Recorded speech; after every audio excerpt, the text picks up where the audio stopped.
Aleloia, aleloia. Mbola faly miara-banareo eran-tany izay mianadahy anio sabata fa 17 ny volana septambra 2025. Ry hava-manalo amin'ny tompo ny hira teo raha ohatra henonao, tsy haiko na hainao na tsia fa momba ny amin'ny fibebahana. Hoe ny fahotako izay efa vitako izay ilay rehetra dia nanenena. Lalana nandratray loatra iny ka tsy niverenana. Soa ihany fa teo ianao, soa ihany fa teo Jesosy. Efa nenanao ve tompoko izany? Tena efa notanterahinao ve izany?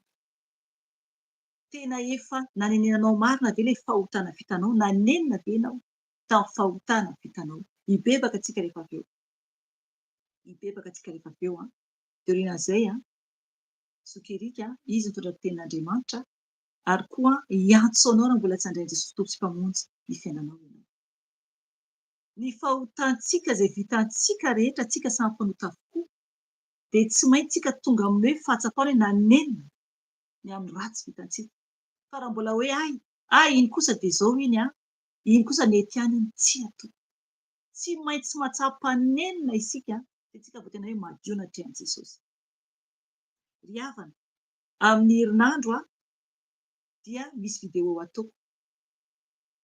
Izany hoe io vidéo io efa teny tanatin'ny gropy tamin'izay vavaka tamin'ny atoandro teo dia voninahitra lehibe ho an'i Jesosy satria zanako vavy tamin'ny alakamisy alina.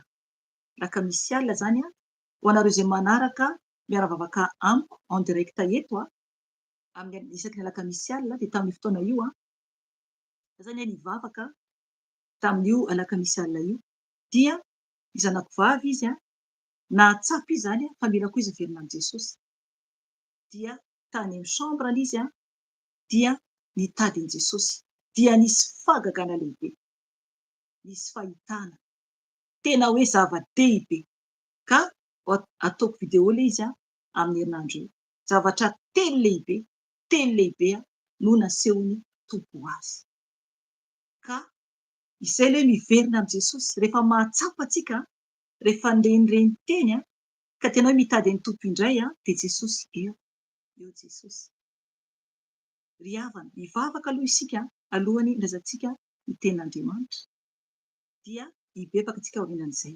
Mivavaka antsika isika ny tompo mbola nomeny fotoana antsika ahafahantsika mivoha toy izao. Mivavaka antsika tompo. Jesosy malala mankasitraka anao izay. Mideranao tompo satria Jesosy tsy noho ny herinay na noho ny tanjakanay no ahafahanay mivoha toy izao. Fa noho ny famindramponao Jesosy, famindramponao. Ka mbola natsoinao izay Jesosy hanatrika anao, hitady anao, hibebaka eo anatrehanao. Jesosy io. Maro ny olona Jesosy tsy manan-kery intsony hiantso anao. Satria Jesosy variana amin'ny fiainana, variana amin'ny korotana eto sy eroa Jesosy dia tsy mitady anao intsony.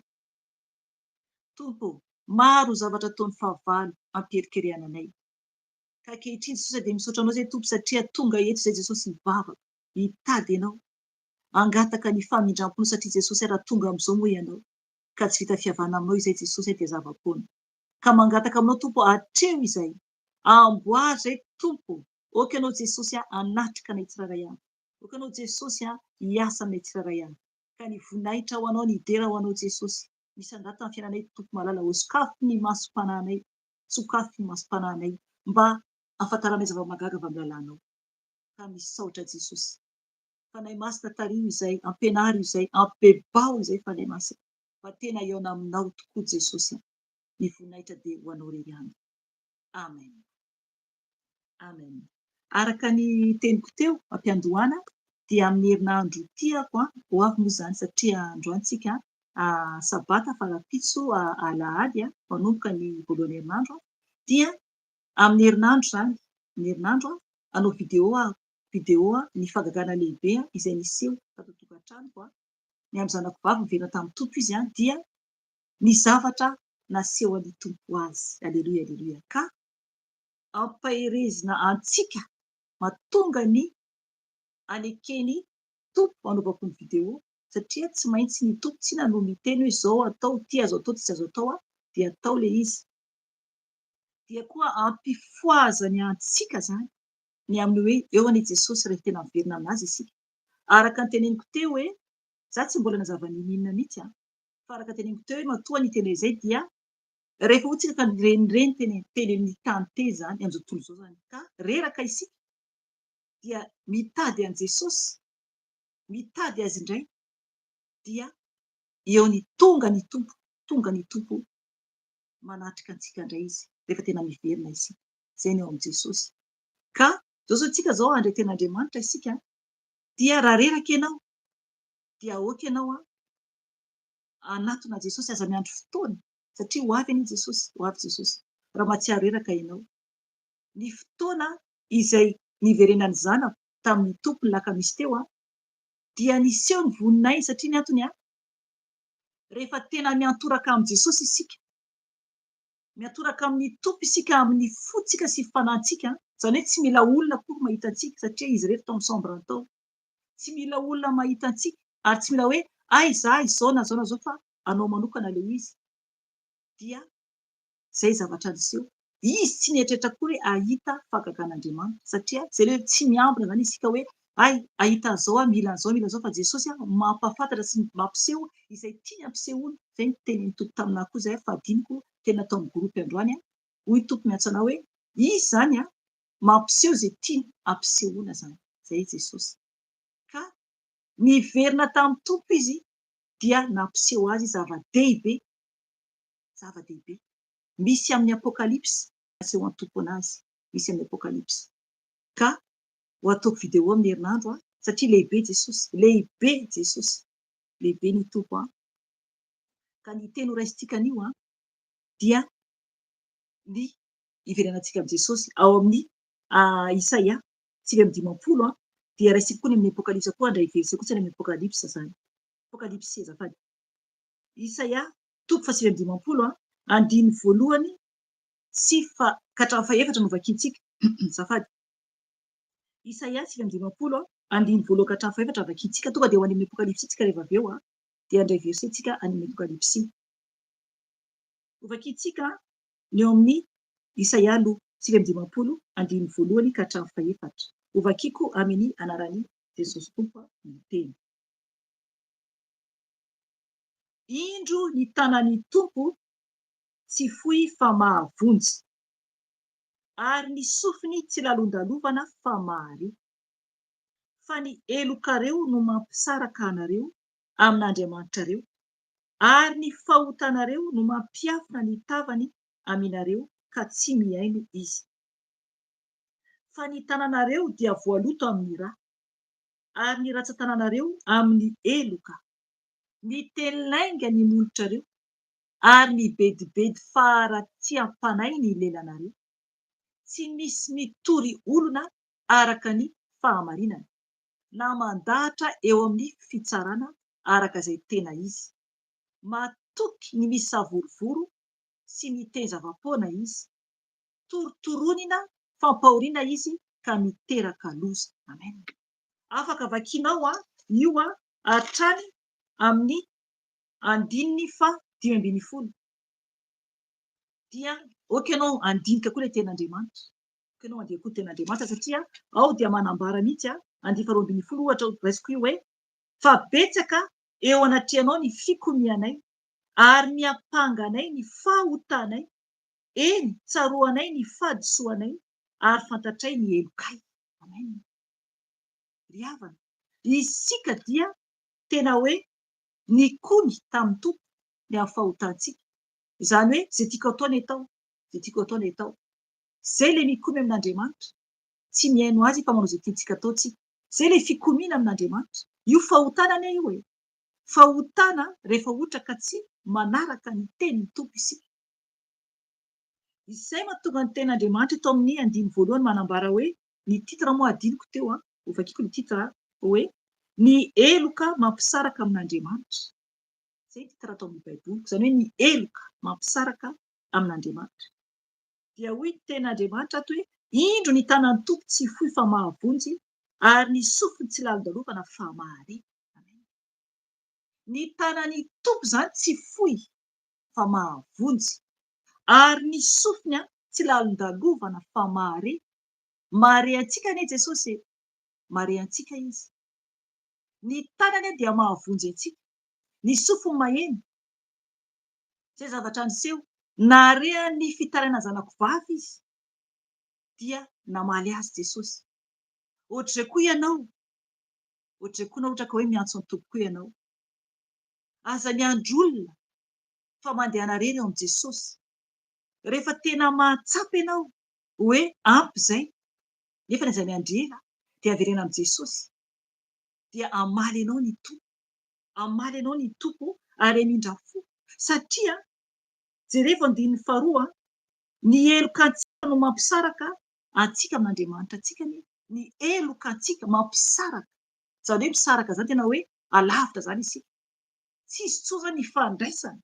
Rehefa ohatra ny Tompo ka mahita antsika manota dia mitodika izy dia mandeha. Izay ny ilay izy.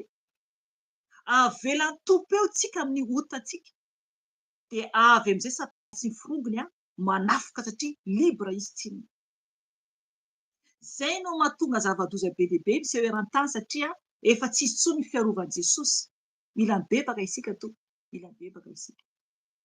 Tsy misy intsony ny fiarovany Jesosy rehefa ohatra isika ka manao izay tiantsika atao satria miala eo ny tompo. Ny tompo tsy miaraka mihitsy amin'ny ratsy. Jesosy dia masina tanteraka. Tsy miaraka amin'ny ratsy Jesosy tompo. Izany hoe izy tsara, Andriamanitra tsara, dia ny fahavalo ratsy. Ka raha manota isika dia fahavetavetana ohatra n'Andriamanitra izany ka tsy mierika akory ny tompo fa avelany eo ianao sy ny otanao. Na dia tia ny tompo tahaka n'inona ary isika fa rehefa manota isika dia avelany tompo eo isika. Izay ilay hita amin'ny andininy faharoa hoe fa ny helokareo no mampisaraka anareo amin'Andriamanitra reo.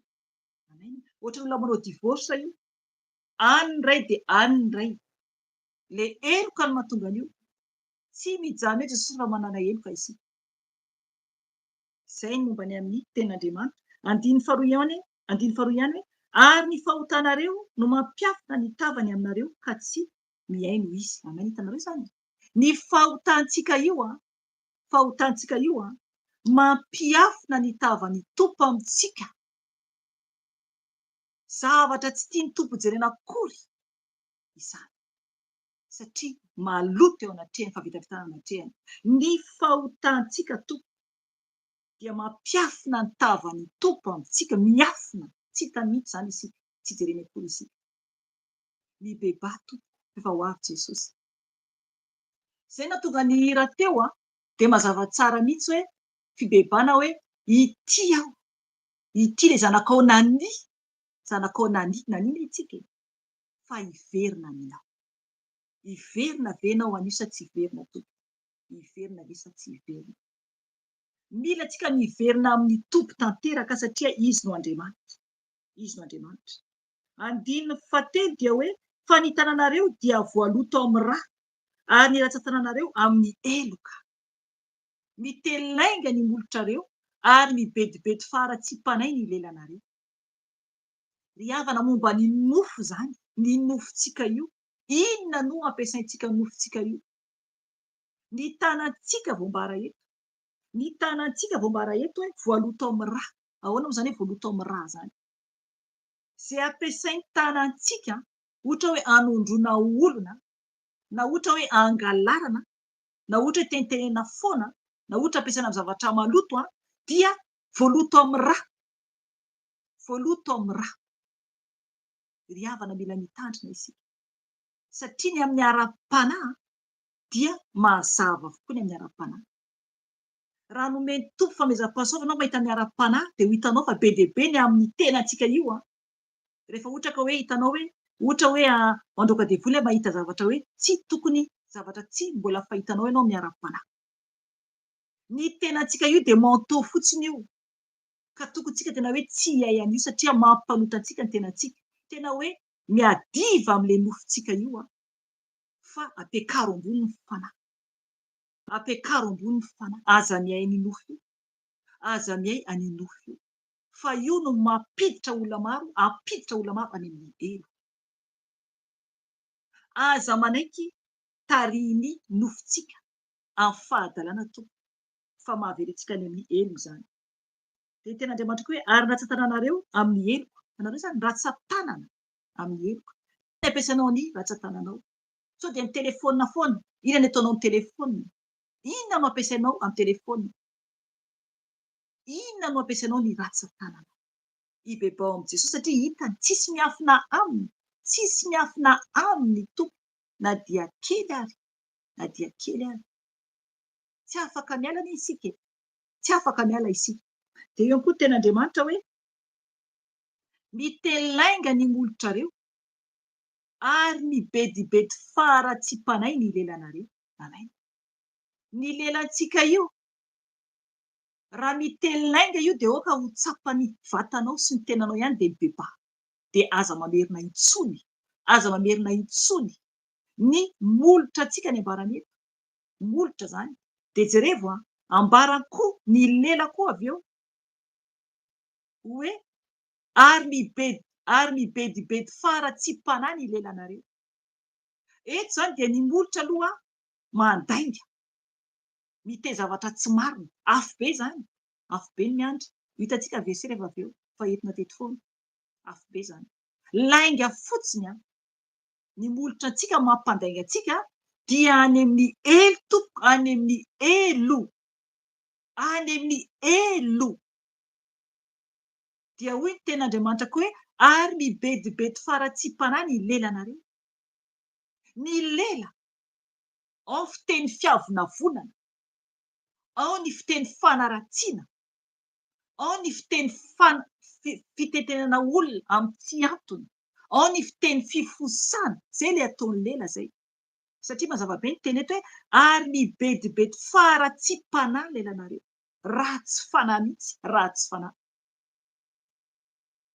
Lela tokony hanompoana ny tompo hiderana azy dia mibedibedy, mipetipetina amin'ny zavatra ratsy ny avoakan'ilay lela. Miteny andrahanina, miteny andrahanina, manompa olona, manozona olona. Ry havana, stomy de volo lava be eo any amin'ny elo dia tapahany, dia atsipiny, dia maniry indray. Stomy lava be eny amin'ny elo dia tapahany, dia maniry, dia atsipiny indray.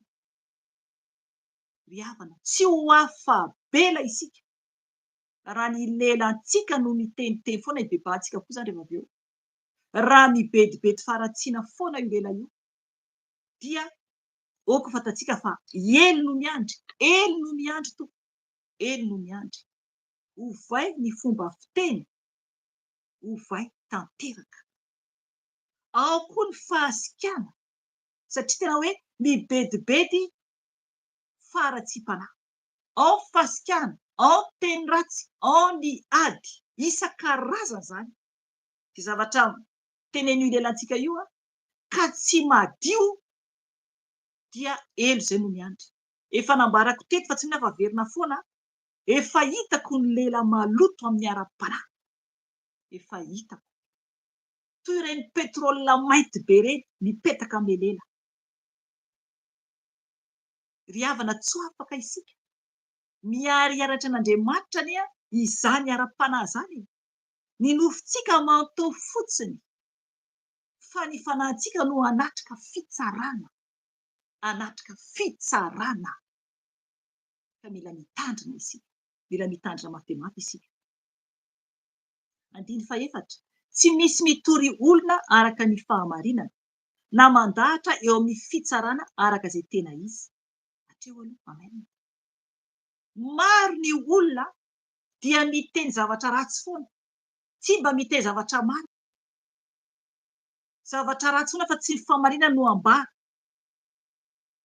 Tsy mba mandahatra ny tena marina eo anatrehan'ny fitsarana.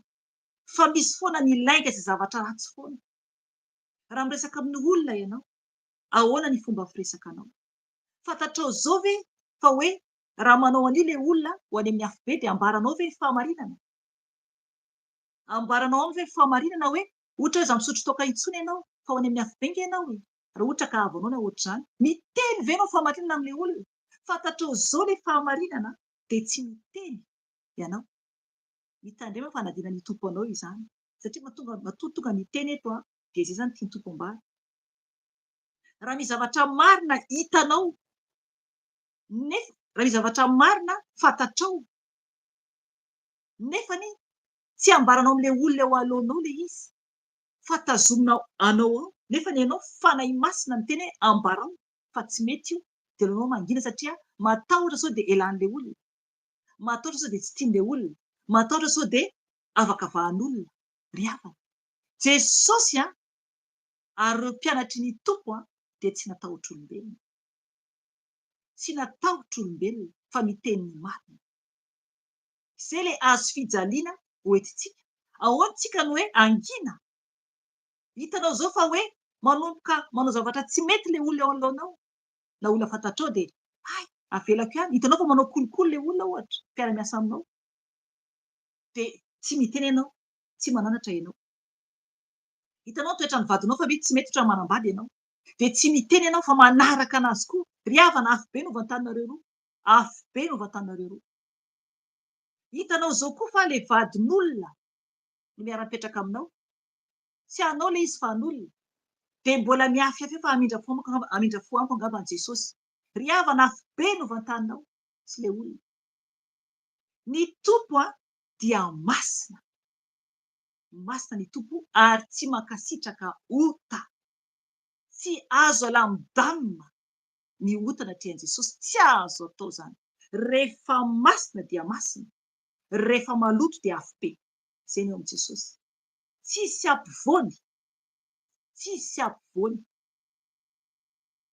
Mila mitandrina isika. Misy olona ato tsapako mahazo vola amin'ny tsy fahamarinana fa mangina. Izay ny ambara fanamasan-tsapako hoe. Mahazo vola amin'ny tsy fahamarinana fa mangina. Ry havana, iny vola ampiasainao iny azo atao tsy fahamarinana dia miandry anao ny elo. Miandry anao ny elo. Mibebainao. Mibebainao ary miala amin'izany. Mandehana amin'ny fahatsorana dia ny tompo hanome izay sahaza anao. Mila tena miezaka isika tompo. Tena hiala amin'ny faharatsiana. Aza mandray zavatra maloto amin'ny tananao. Fa ny tananao ohatra amin'ny zavatra maloto tapahany devoly iny amin'ny elo. Ary ianao avy eo hitady an'indray dia avy eo mivoaka indray tanana vaovao dia tapahany indray dia atsipiny. Izay ny ataony amin'ny mpangalatra any amin'ny elo. Ka mila mitandrina isika. Raha mahita ianao fa zavatra ratsy izao no ataon'ilay olona alohanao dia mitenena. Mitenena. Fa aza mangina fanadinan'ny tompo anao iny. Misy ara mankasitraka ny zavatra ataon'ilay olona na koa manaraka ny zavatra ataon'ilay olona. Mila mibebaka isika. Eo manomboka an'io Jesosy dia hiezaka hiova Jesosy. Ialako tompo izany fa tsy mety amiko izany. Ampio a Jesosy mangatahany tompo hanampiany tompo anao. Dia io ihany ten'Andriamanitra tonotoyany hoe Avery 16:6 tsy misy mitory olona araka ny fahamarinana na mandahatra eo amin'ny fitsarana araka izay tena izy. Matoky ny misavorovoro sy miteny zava-poana izy. Torotoronina fampahoriana izy ka miteraka loza. Amen. Matoky ny misavorovoro. Ry havana, hitantsika tsara zavatra miseho tandrazntsika zao. Hitantsika tsara. Matoky teny ity tonga dia izay. Matoky ny misavorovoro. Hitantsika zavatra kotanao Madagasikara. Tokony hivavaka isika fa tsy hanaraka ny ataon'ny olona. Tokony manomboka hoe miara-mivavaka ho an'ny tandrazantsika. Miteny hivavaka tsika ao Madagasikara. Hivavaka tsika ho an'ny gasy rehetra. Fa tsy faly akory mahita ny fijaliana zavatra miseho amin'izao fotoana izao ao an-tandrazantsika. Dia mijery vaovao eo dia falifaly. Ry havana, mibeba. Mibeba.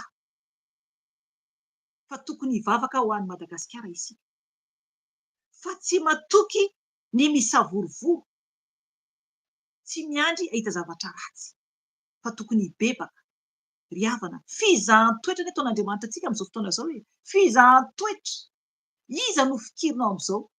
Iza no andanianao fotoana amin'izao fotoana izao? Iza? Satana sa Andriamanitra?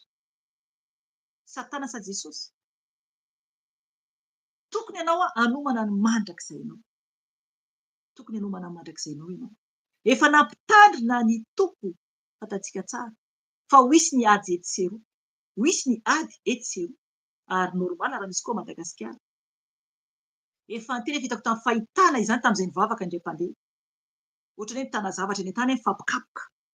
Efa ela ihany izay nofo izay tamin'ny taona lasa izay. Ny fahitana azafady tamin'ny taona lasa izay. Dia zavatra mifampikapoka ohatra mitana zavatra eny an-tanana. Tsy haiko nakakazo na inona izy io. Jerevy zavatra miseho eny amintsika izao. Ka tokony tsika hivavaka ao an-tandrazantsika, hibebaka eo anatrehan'i Jesosy. Mba hanamboarany tompo ny tandrazantsika. Ry havana, mila isika tena matahotra an' Jesosy. Dia hoy ten'Andriamanitra hoe torotoronina fampahoriana izy ka miteraka loza. Miteraka loza. Torotorona fampahoriana. Fampahoriana. Mijaly ny fanahintsika, ny tenantsika. Zavatra ratsy no miseho. Zavatra ratsy no miseho. Dia nefa miteraka loza. Ok ianao hamaky ny toyan'ny ten'Andriamanitra io. Fa andehantsika tonga dia any amin'ny Apokalipsy manambara ny amin'ny hoe ny tompo tsy mijery antsika ny tompo rehefa ohatra manota isika. rehefa maloto isika tsy tafiditra fanjakan'ny lanitra isika, tsy tafiditra ny lanitra isika tompo. Mazava tsara ny ten'Andriamanitra teo ny amin'ilay hoe fa ny elokareo no mampisaraka anareo n'Andriamanitra reo ary ny fahotanareo no mampiafina ny tavany aminareo dia ka tsy miaino izy. Dia any amin'ny Apokalipsia 1:20, 7:20 no vakiantsika. Tsy miaino antsika zany ny tompo rehefa ohatra antsika ka manota, tsy miaino antsika ary ny tavany tena hoe tsy mijery antsika akory Jesosy. Dia amarininy atao amin'ny Apokalipsia 1:20, hoy ny tenin'ny tompo vakiako amin'ny anarany. Ary tsy mba hiditra ao mihitsy izay tsy masina na izay manao vetaveta na izay mandainga fa izay voasoratra ao anatin'ny boky fiainana fa izay voasoratra ao anatin'ny boky fiainana izay ny zanak'ondry ihany. Amen. Ry havana, io tenin'Andriamanitra io manomboka eo amin'ny 9:7 dia manambara mihitsy Jerosalema vaovao any an-danitra izany. Ery amin'ny 9:1 dia manambara ny lanitra vaovao sy ny tany vaovao. Eto dia manambara ny tenin'Andriamanitra fa tsy ho tafiditra any an-danitra mihitsy, tsy ho tafiditra any an-danitra mihitsy izay tsy masina, izay tsy masina. Ary toy izany ny teny hoe na izay manao vetaveta, zavatra marikoriko izany. Ary eo ihany koa ny hoe na izay mandainga, ry havana lainga fotsiny dia any amin'ny elo lainga fotsiny. Nefa vavantsika io aingana miteny io ka mila antsika mitandrina be dia be fa ny fahavalo dia tsy faly. Tsy maintsy isika misoratra ao amin'ny bokin'ny fiainana izay tsika vao tafiditra ny lanitra. Na mandray ny tompo anao, tompo sy mpamonjy ny fiainanao, raha ohatra ka hoe mbola tsy handray Jesosy ianao anio dia raha handray an'i Jesosy ianao dia raha handray ny tompo ianao dia nefa ianao mbola manao ny ataonao ihany dia voafafandray ny anaranao. Izany hoe amin'ny fotoana andraisantsika an'i Jesosy tompo sy mpamonjy dia soratany tompo any an-danitra ny anarantsika amin'ny fotoana io, soratany anjely any an-danitra. Fa rehefa ohatra ka miverina malota, miverina amin'ny ratsy dia afafana indray, voafafandray ny anarana, voafafandray ny anarana. Ry havana, tsy azo atao vazivazy ny lanitra, tsy azo atao vazivazy ny hiditra any an-danitra. Fa isika izay voasoratra amin'ny boky fiainana ihany no tafiditra any an-danitra. Jereo amin'ny 5:20 ao amin'ny Apokalipsia 20. Apokalipsia 20:5-10. Io teny vaky amin'ny anaran'i Jesosy tompo hoe ary raha nisy tsy hita voasoratra tao anatin'ny bokin'ny fiainana dia natsipy tany amin'ny farihy afo izy. Amen. Raha tsy hita voasoratra tao anaty bokin'ny fiainana any an-danitra izany dia natsipy, ry havana, natsipy tany amin'ny farihy afo izy. Eto amin'ny ilany 20:20 dia manambara fa na dia lainga fotsiny dia mahavery antsika any amin'ny elo. Ry havana, ankehitriny ve Jesosy efa mijery anao? Sao dia mbola tsy mijery anao Jesosy amin'ny fahotana izay vitanao? Amin'ny fahotana izay vitanao. Mila antsika tena hoe vita fihavanana amin'ny Jesosy. Mila antsika tena hoe masina no hatrehan'i Jesosy. Andohalika isika hibebaka mitondra tena antsika hatrehan'i Jesosy. Raha ohatra ianao ka mahatsapa ny amin'ny tsy fetezan'ny fiainanao ka misy zavatra mamatotra ao dia mangataha amin'ny tompo anaty fibebahanao, izay tsy mahita anao, ianao mahita anay. Fa mangataha amin'ny tompo anaty fibebahanao Jesosy, afao amin'ity aho, teneno amin'ny tompo zavatra izay mamatotra anao, teneno aminazy, ambarao aminy. Dia amaly anao ny Jesosy, ampiny ianao, tena ampiny ianao raha ohatra ka mangataka aminy ianao. Andohalika isika hivavaka, hibebaka dia avy eo isika androaka ny asa maizina, roay ny devoly. Roay aza matahotra ianao fa roay izy. Rehefa roanao izy dia hitsoaka. Hitsoaka izy rehefa roanao amin'ny anaran'i Jesosy dia hitsoaka izy. Andao antsika andohalika hitondra tena antsika hatrehan'i Jesosy tompo.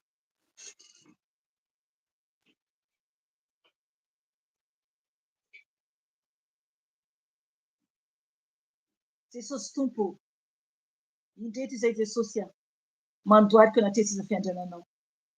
Mangataka ny famindram-ponao Tompo satria tsy mendrika izahay. Tompo malala o, matahotra izay Jesosy ny amin'ny zavatra ho avy ny amin'ny fitsarana Jesosy. Satria Jesosy ka tsy voasoratra anatin'ny bokin'ny fiainana ny anaranay Jesosy malala satria Tompo mpanota izahay. Ka tsy mijery anao anao Jesosy tsy jerenao akory izahay satria ratsy izahay. Tompo mamindra fo aminay, mamelà ny elokay Jesosy satria Tompo variana foana Jesosy izay zanak'olombelona amin'ny zavatry ny tany. Maro loatra Tompo zavatra miseho eran-tany Jesosy ka mahavariana anay indraindray. Ka mifona Jesosy, mifona ny amin'ny rehaka izao fiainana izao. Zavatra miseho izao fiainana izao Tompo manalaka ny masonay Jesosy dia mijery. Ka mifona Tompo diovy ny masonay. Diovy ny masonay Tompo mba adio. Mba tena hiomana Jesosy hiaona aminao. Tompo malala ho mamindra fo aminay tsiraray avy. Mamindra fo amin'ny zanakao tsiraray avy Jesosy. Mamindra fo Tompo amin'ny gasy rehetra Jesosy mibebaka izay ho an'ny gasy rehetra. Amin'ny zavatra miseho ny tanindrazanay izao Jesosy malala. Mifona Tompo ho an'ny malagasy isam-batan'olona. Jesosy malala ho mamelà ny heloky ny tsiraray avy Jesosy. Na ny diso na ny tsy diso amin'ny grève misy eran'ny Madagasikara. Mifona Tompo ho an'ny Madagasikara izay. Mifona Tompo ho an'ny gasy rehetra izahay. Tompo malala ho mamindra fo. Mamindra fo Jesosy amin'ny zanakao tsiraray avy. Oka anao Tompo hiainy Jesosy ny vavakanay.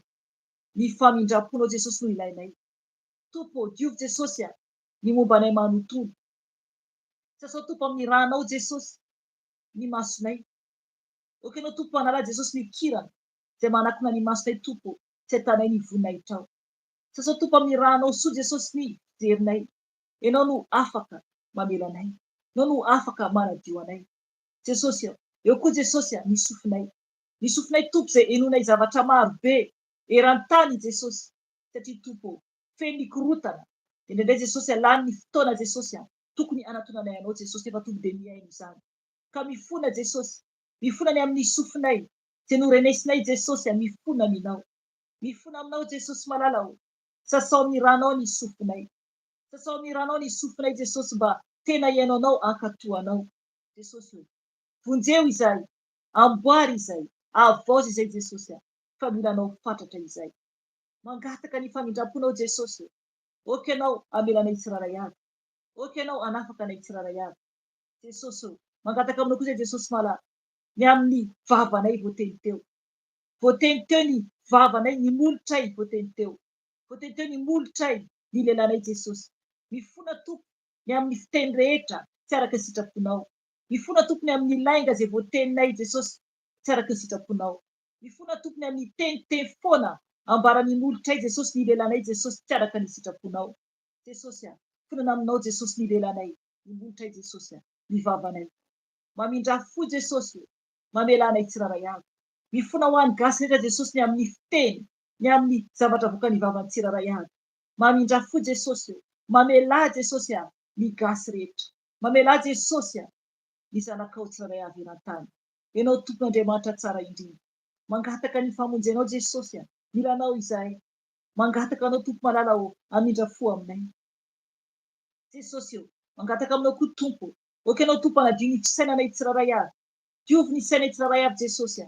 Oka ianao Tompo ampianatra anay Tompo mba tena hibanjina ny homandrakizay anay satria mandalo izay ety.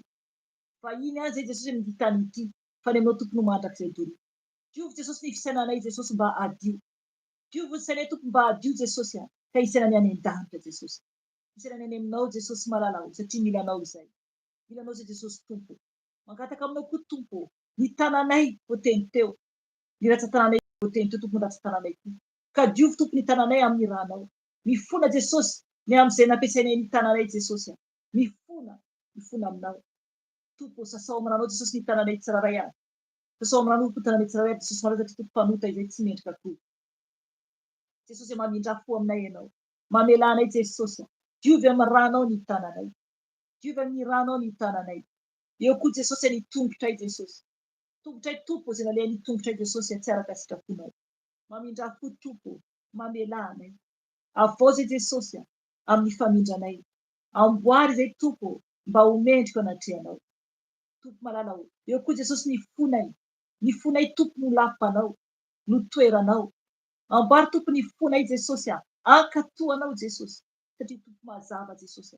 Zay tompo dia nikomy taminao tompo izahay tsy niaino anao fa nanao zay tianay Jesosy niety nifonay Jesosy ka mifona Jesosy mamindra fo mamelanay Jesosy mamelanay tompo oka anao hitodika hijery anay Jesosy malalao aza miamboanay tompo foka tompo anao hitodika hijery anay mamindra fo aminay Jesosy malalao satria tompo ilanao izahay ianao no hiafaranay Jesosy matahotra izay tompo tsy te ho very any amin'ny ely satria Jesosy raha tsy hita ao anatin'ny boky ny fiainana inaranay Jesosy dia ho very any amin'ny ely izahay ka mangataka Jesosy ny famindram-ponao tompo mangataka ny famindram-ponao oka ianao tompo hanafaka anay tsiraray avy oka ianao tompo hamindra fo aminay tsiraray avy mamelanay Jesosy malalao mamindra fo aminay tsiraray avy tompo sotroinay Jesosy ny ranao tompo malalao oka tompo ny ranao Jesosy anadio ny taovanay rehetrarehetra anadio ny anatinay manontolo tompo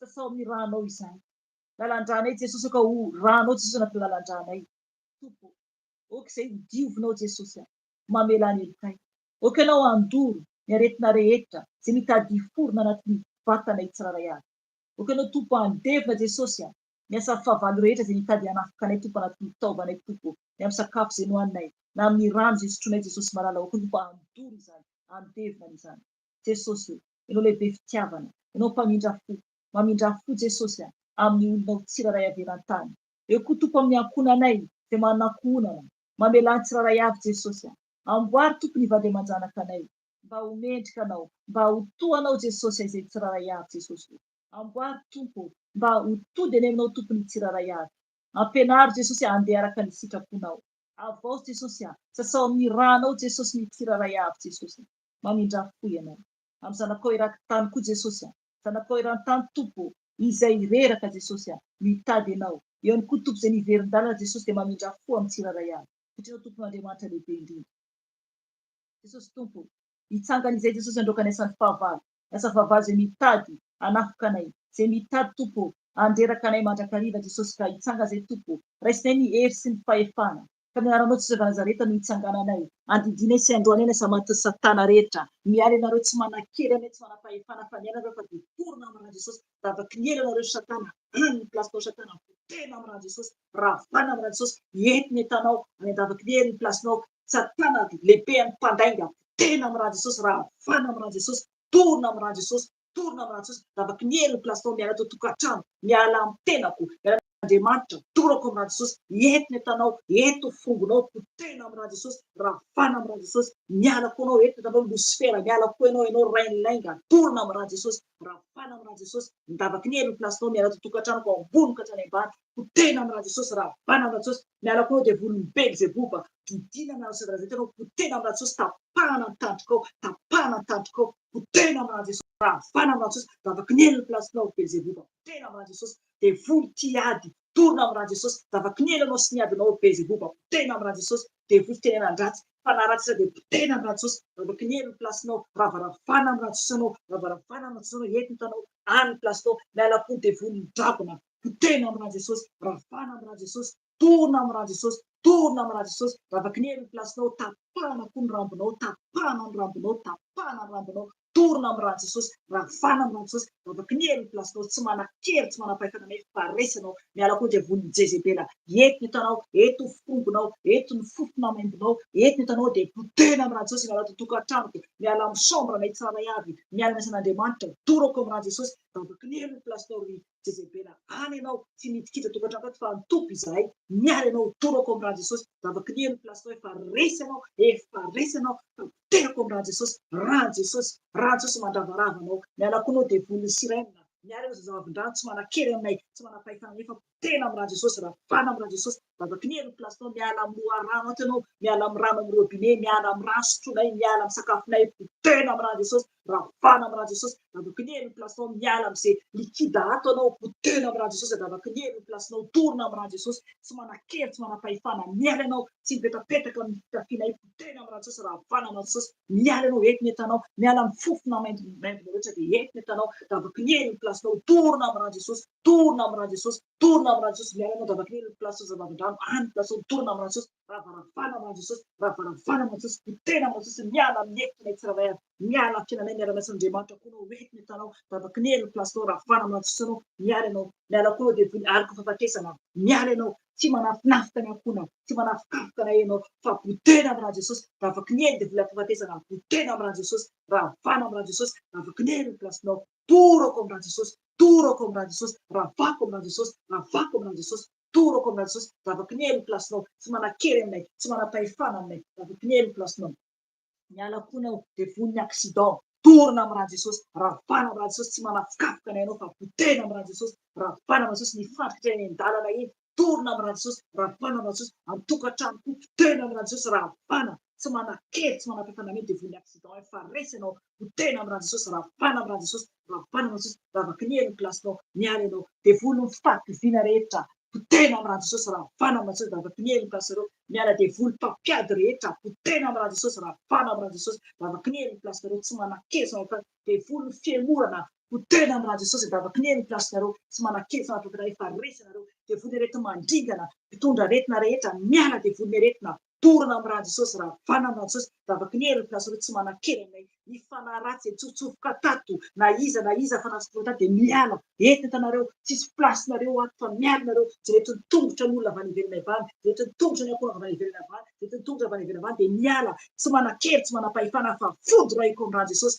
fodoraiko amin'Andro Jesosy, miala amin'ny piesy rehetra, miala amin'ny entana rehetra, miala amin'ny tolam-baravara rehetra, dia potena amin'Andro Jesosy, ravana amin'Andro Jesosy, davaka ny plasinareo, tsy manakery ato, rahan'i Jesosy manodidina ny trano, rahan'i Jesosy an-tokantranoko ambokatra any ambany, torona amin'Andro Jesosy, ravana amin'Andro Jesosy, miala nareo, davaka ny plasinareo, tsy manakery, efa resy nareo, torona amin'Andro Jesosy, miala nareo, miala dia von'ny vazimba, torona amin'Andro Jesosy, ravana amin'Andro Jesosy, davaka ny plasinareo, davaka ny plasinareo, miala nareo, davaka ny plasinareo, miala koa dia von'ny zava-mandrano, tena amin'Andro Jesosy, ravarafana amin'Andro Jesosy, ravarafana amin'Andro Jesosy, ravarafana amin'Andro Jesosy, efa resy nareo, mitafika satana, izay amin'ny écran koa, dia vavan'olona ratsy, ifalozonana, tsisy ambiny zany, fa fodoraiko amin'Andro Jesosy, ravako amin'Andro Jesosy, torako amin'Andro Jesosy, davaka ny plasinareo, ny plan rehetra, ny mibadibadika tao Luciferany, fandavana Andriamanitra, tsisy ambiny zany, fa ravako amin'Andro Jesosy, ravako amin'Andro Jesosy, ny hôtely izay hatsangana any ambadika any, fivoriana ambadibadika any, dia potehako amin'Andro Jesosy, atsoko ny afolanitra zany, ka ravako amin'ny afolanitra, ravako amin'ny afolanitra, ravako amin'ny afolanitra,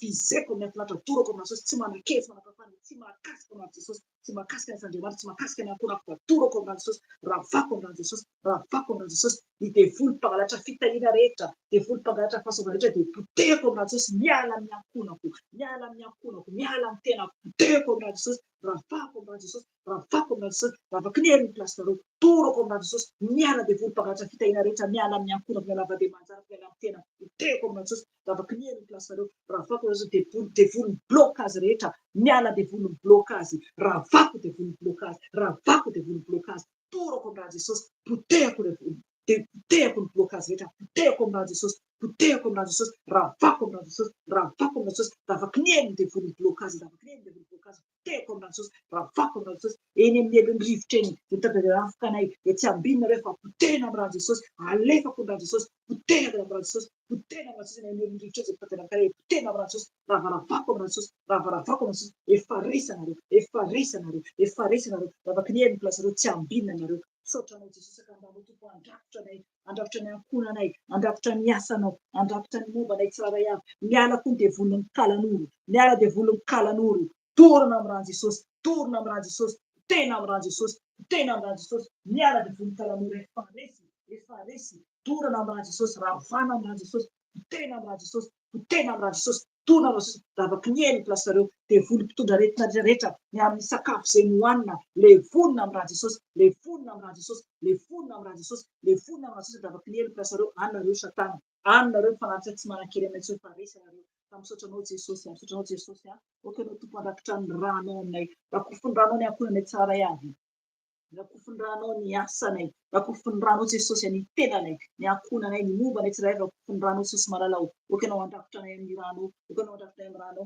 ny asa fahavalitra izay mbola miaraka alokaloka dia afatotra amin'Andro Jesosy, afatotra amin'Andro Jesosy, dia afavaly mbola miaraka dia afatotra amin'Andro Jesosy, afatotra amin'Andro Jesosy, raha Jesosy mamampifatotra fahavalitra ny fanompo-tsampy izay mbola miaraka alokaloka dia afatotra amin'Andro Jesosy, afatotra amin'Andro Jesosy, tsy manakitra fanafa tena afatotro Jesosy dia apetrako any amin'ny sisiny any an-davakely tasareo tsy manan-keny anay fa resy anareo fa resy anareo nazareo fa resy anareo fa misaotra anao Jesosy malalao ny amin'ny rano soa anao soa izay mandrakitra anay sy miaro anay misaotra Jesosy misaotra Jesosy dia mandohalika isika hangataka ny fanahy masina ankatao ny fanahy masina mba hameno anao sy miankona anao sy tokantanonao Jesosy misaotra indrindra makasitraka misaotra tompony amin'ny fitiavanao sy ny fandrampinao misaotra Jesosy satria ny tompo no nanafaka anay teo anao Jesosy no nandroaka sy nandresy Jesosy ny fahavalo rehetra sy efa naharesy anao ianao nefa tompony tompo-panjaka tompony efa resy Jesosy fahavalo efa niampaladia rehetra Jesosy malala ka misaotra anao Jesosy malala ianao tompo no miasa ary miasa ny tompo dia tsisy ny mahasakana Jesosy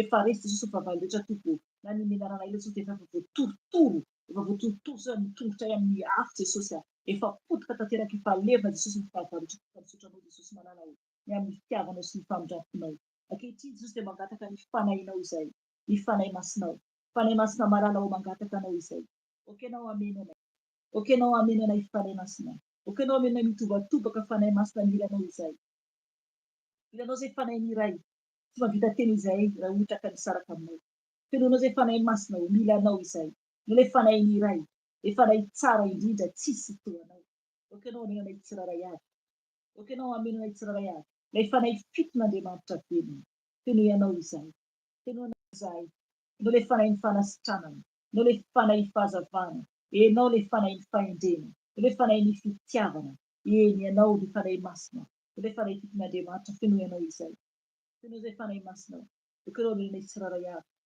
amboary foana izay avozy izay okenao ameno anay mitobatobaka fanahy masina feno ianao izay feno ianao izay fanahy masina milanao izay ilanao izay ilanao ny tany fanahy masina ilanao ny tany fanahy masina milanao izay ianao ilay fanahy iray tsara indrindra toanao enao ilay eo aminay mandrakizay ianao ilay atao aminay mandrakizay fanahy masina milanao izay ilanao zay fanahy masina malalao ka makasitraka anao fanahy masina misaotra anao fanahy masina aleluia aleluia aleluia amen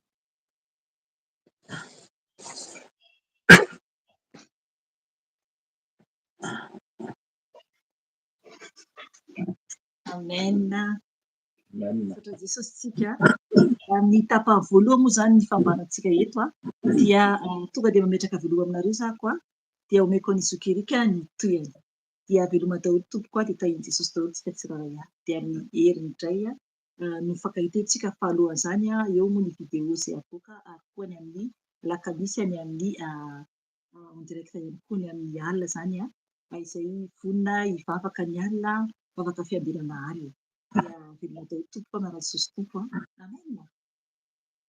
amen amen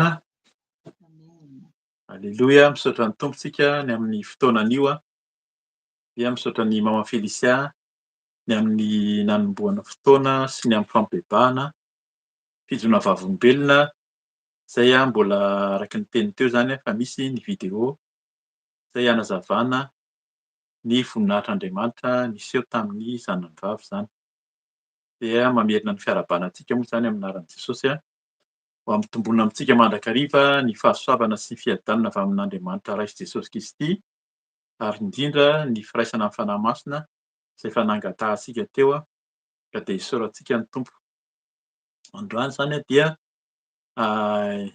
hihaino koa tsika ny tenin'Andriamanitra izay hifampizarana hifampahirizantsika izany teny izany dia ampatsiahivo ny tompo foana zany amin'izao aloha zany ny tompo ny fanahy masina no miasa dia ny teny izay efa nomeny fampiresana ho an'ny mpiara-mivavaka isaky ny herinandro latsinainy larobia dia araka ny teny mama Felicia teo ny vavaka atao lakamisy koa dia ny teny ny tompo mampafantatra dia tiany tompo zany ampahiresana sy ho zaraina amintsika ho antsika eran-tany koa satria ny fiaraha-mivavaka ao amin'ny WhatsApp rehefa mandritsy ny herinandro dia tena mahazo tombony mihitsy satria tena miteny mivantana mihitsy ny tompo ary mampafantatra ny sitrapony ny teny izy ho fampahiresana ny tsirairay avy ka mba ho antsika koa eran-tany engany hiteny ho fantatsika fa tena miteny tokoa ny tompo androany ka dia soratsika ny teny izay ambaran'ny tompo zany.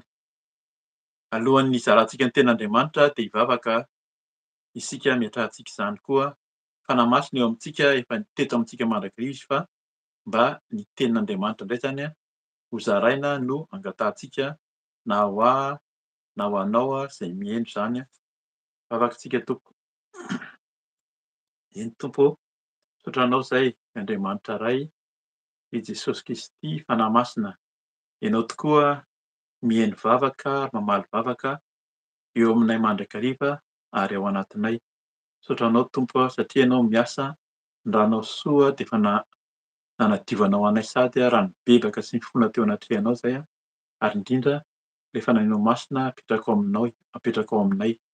Ka dia miasa Tompo, miasa tanteraka ianao, aoka tsisy ambarako afa-tsy ny sitraponao, aoka tsisy fioenina koa afa-tsy ny feonao irery ihany dia mitenena ianao araka ny fombanao fa vonin-keno izay tenena Jesosy, mitenena fanahy masina aminay tsirairay avy amin'ny anaranao Jesosy naovana izany vavaka izany. Alleloia. Amen. Azafady amen. Ny tenin'Andriamanitra dia arak'ilay teny teo zany ny fampizarana teo amin'ny fiaraha-mivavaka mandritra ny herinandro dia raisintsika voalohany aloha zany ao amin'ny Matteo 1:20. Matteo 1:20 dia tonga dia vakiantsika ny andininy 12 ka hatramin'ny 19.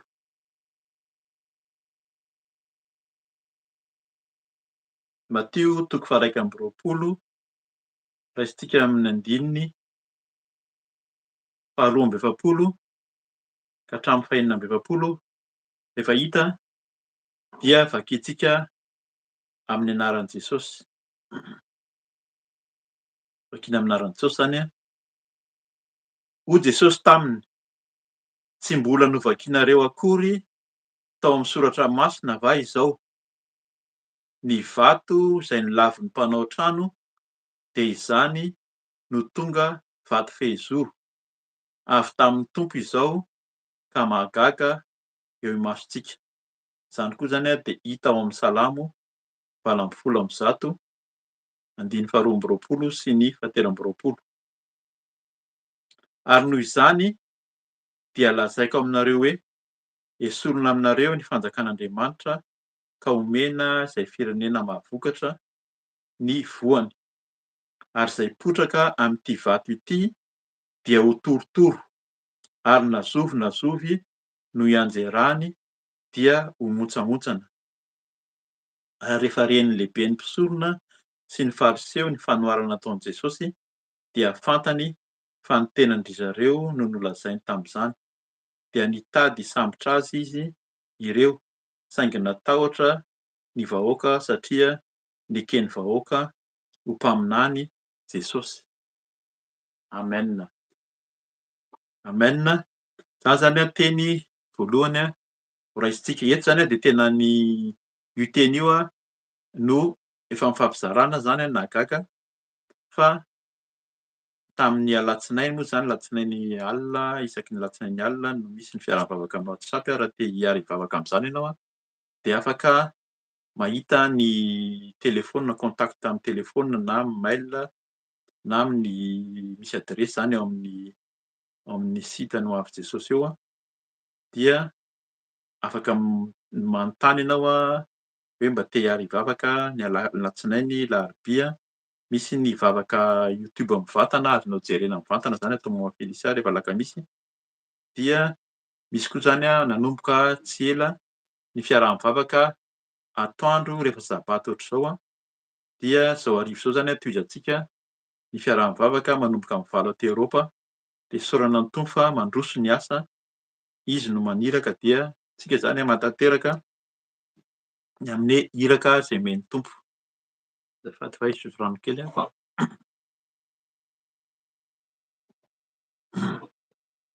eto zany ny teny izay tena andraisantsika fampahiresana dia eo amin'le Salamo 20:1 io zany andiny 12 sy 13.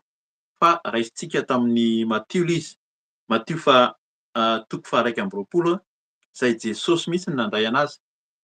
Eto le tantara zany a dia nisy tsy mivakitsika hatrany voalohany izy fa eto amin'ny manomboka amin'ny andiny fahatelo amby telopolo azafady fa andiny fahatelo amby telopolo de misy lohateny hoe amin'ny anaran'i Jesosy hoe fanoharana ny amin'ireo mpiasa ratsy fanahy tao amin'ny tanim-boaloboka.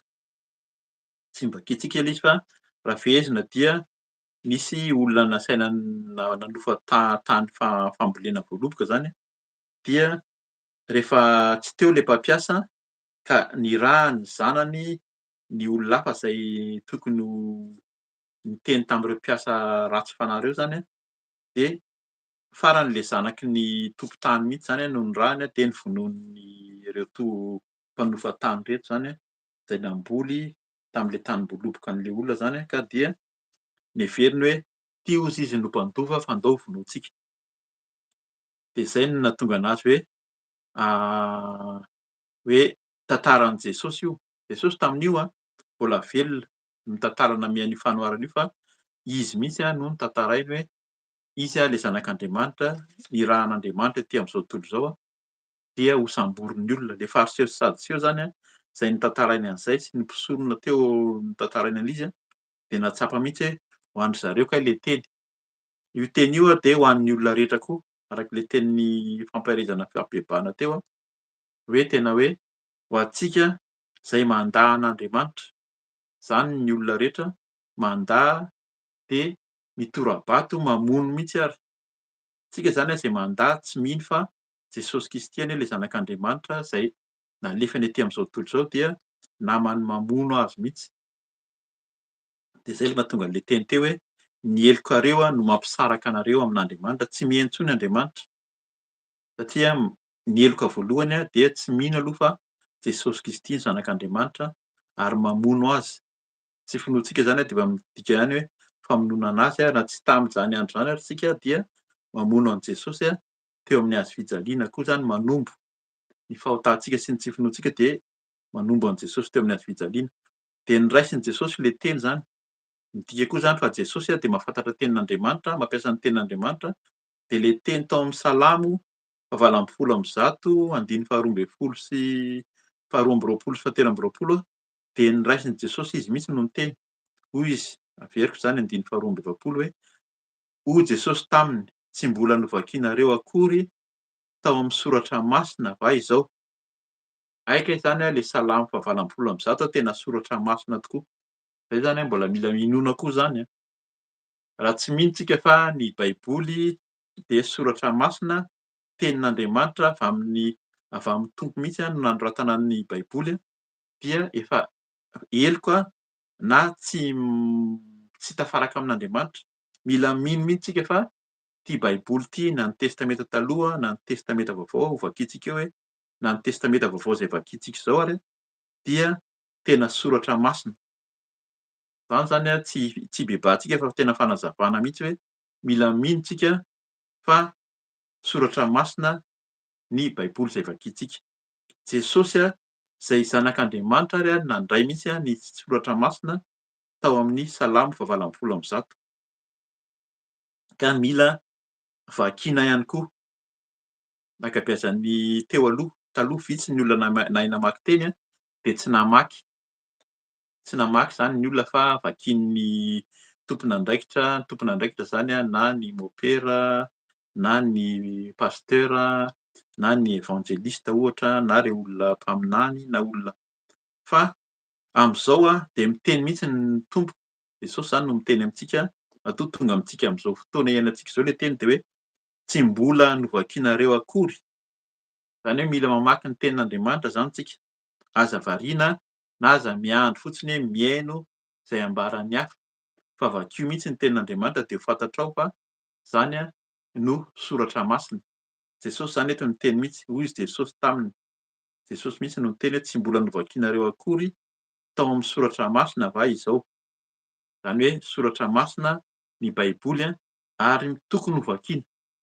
Mila vakiana raha tsy mazoto mamaky ny tenin'Andriamanitra ianao de miandry ny teny fanazavana. Za zany raha ohatra hoe manazava eto ka zay tiako hambara eto no ambarako dia mety ho voafitaka ianao fa vakio ny tenin'Andriamanitra, vakio ny soratra masina, de fantatrao tsara mihitsy hoe zany kay tena voasoratra amin'ny soratra masina fa tsy mamorona ry zareo zay mitarika eto.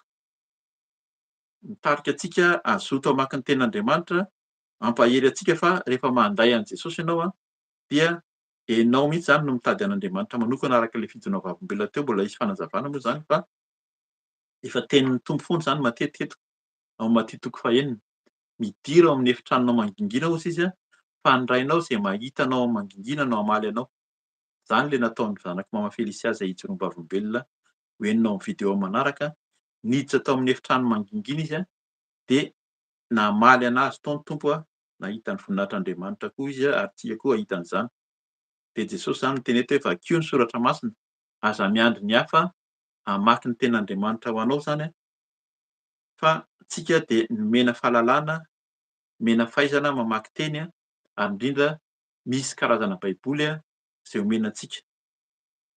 Zay zany fampiarezana voalohany zay tiany tompo ambara amintsika androany, mamaky ny tenin'Andriamanitra dia mino fa ny tenin'Andriamanitra dia soratra masina. Jesosy no miteny an'izany. Eto de hozy Jesosy inona le vaky teny ao amin'ny soratra masina zany zay tiany tompo tenenina. Ny vato amin'ny anaran'i Jesosy hoe ny vato izay nilavy ny mpanao trano de izany no tonga vato fehizoro. Avy tamin'ny tompo izao ka mahagaga eo masontsika. Io zany lay tiany Jesosy tenena eto de izy ihany koa io. Jesosy ihany le vato nilavy ny mpanao trano io. Eto zany de mila hazavaina kely izy satria nazavain'ny fanahy masina mihitsy zany ny atao hoe vato nilavy ny mpanao trano. Indrindra izy zany tsy mazava amintsika dia vakiana fotsiny azontsika sary an-tsaina ihany fa tsy tena mazava. De eto zany hoe inona le atao hoe vato izay nilavy ny mpanao trano.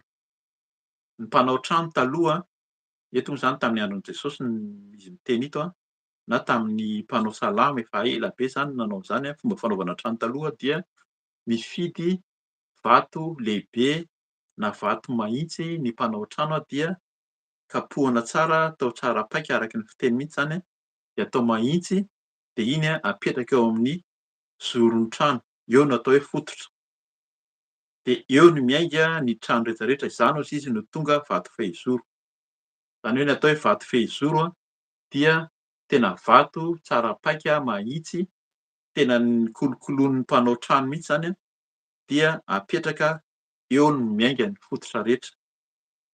Ka io zay zany le fanazavana eto hoe ny vato izay nilavy ny mpanao trano, indraindray zany misy vato be da be zany teo satria mifidy vato ry zareo dia le vato izay tsy nilainy fa napetrany tery anjoron'ny terina na kifikifika nefa rehefa nodinihana iny kay no tena tokony fehizoro na iny no tena lasa fehizoro dia tsy izy zany fa Jesosy.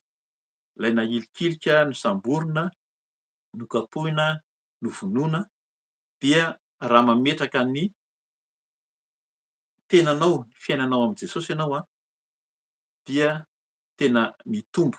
Misy teny vakiantsika rehefa avy eo fa tena hoe hitombo ny fahasoavana ary hitombo ny fahatsaranao zany rehefa hoe Jesosy no ataonao fehizoro. Zany hoe izy mihitsy zany ny fototra. Jesosy ny fototry ny fiainantsika dia ho hitantsika ny mahasamihafa izany. Izany mahatonga anazy miteny hoe avy tamin'ny tompo izao ka mahagaga eo masontsika. Raiso Jesosy, iny le efa teny teo zany raha mbola tsy nandray an'i Jesosy mihitsy ianao hoe tena hoe vato fehizoro amin'ny fiainanao zany, amin'ny fiainantsika dia fotoana izao andraisana azy fa ho hitantsika fa mahagaga eo masontsika izany. Misy zavatra fahagagana izay aseho amin'ny tompo amin'ny fiainantsika. Eo ambany eo izy dia miteny mihitsy tonga de raisiko amin'ny andiny faha efatra amby efapolo amin'ny anaran'i Jesosy hoe ary izay potraka amin'ity vato ity dia ho torotoro. Zany hoe le vato zany Jesosy io, Jesosy le vato fehizoro io raha potraka, raha misy olona mandalo eo zany, mandalo amin'le vato ohatra hoe misy toerana anankiray de potraka ianao zany nienjera teo ianao de tena torotoro. Ianao no mienjera, zay no mahagaga ny tenin'Andriamanitra, isika no mienjera eo amin'le vato de isika indray no torotoro. Zany hoe tena vato mafy io fa isika de malemy. Zay zany le hoe rehefa mandray an'i Jesosy ianao tena hoe ny hevitra ny tenantsika ho mafy sy mahery Fa rehefa mianjera, dika izany mianjera mipotraka eo amin'izany de hoe mifanena amin' Jesosy dia tena torotoro, tena resitsika izany ka mila mandray an' Jesosy fa tena ovaina ianao zany. Ohatra be dia be ny efa hoe ny olona nifanena tamin' Jesosy ohatra ao amin'ny baiboly moa zany izay averina matetika dia ny Paoly.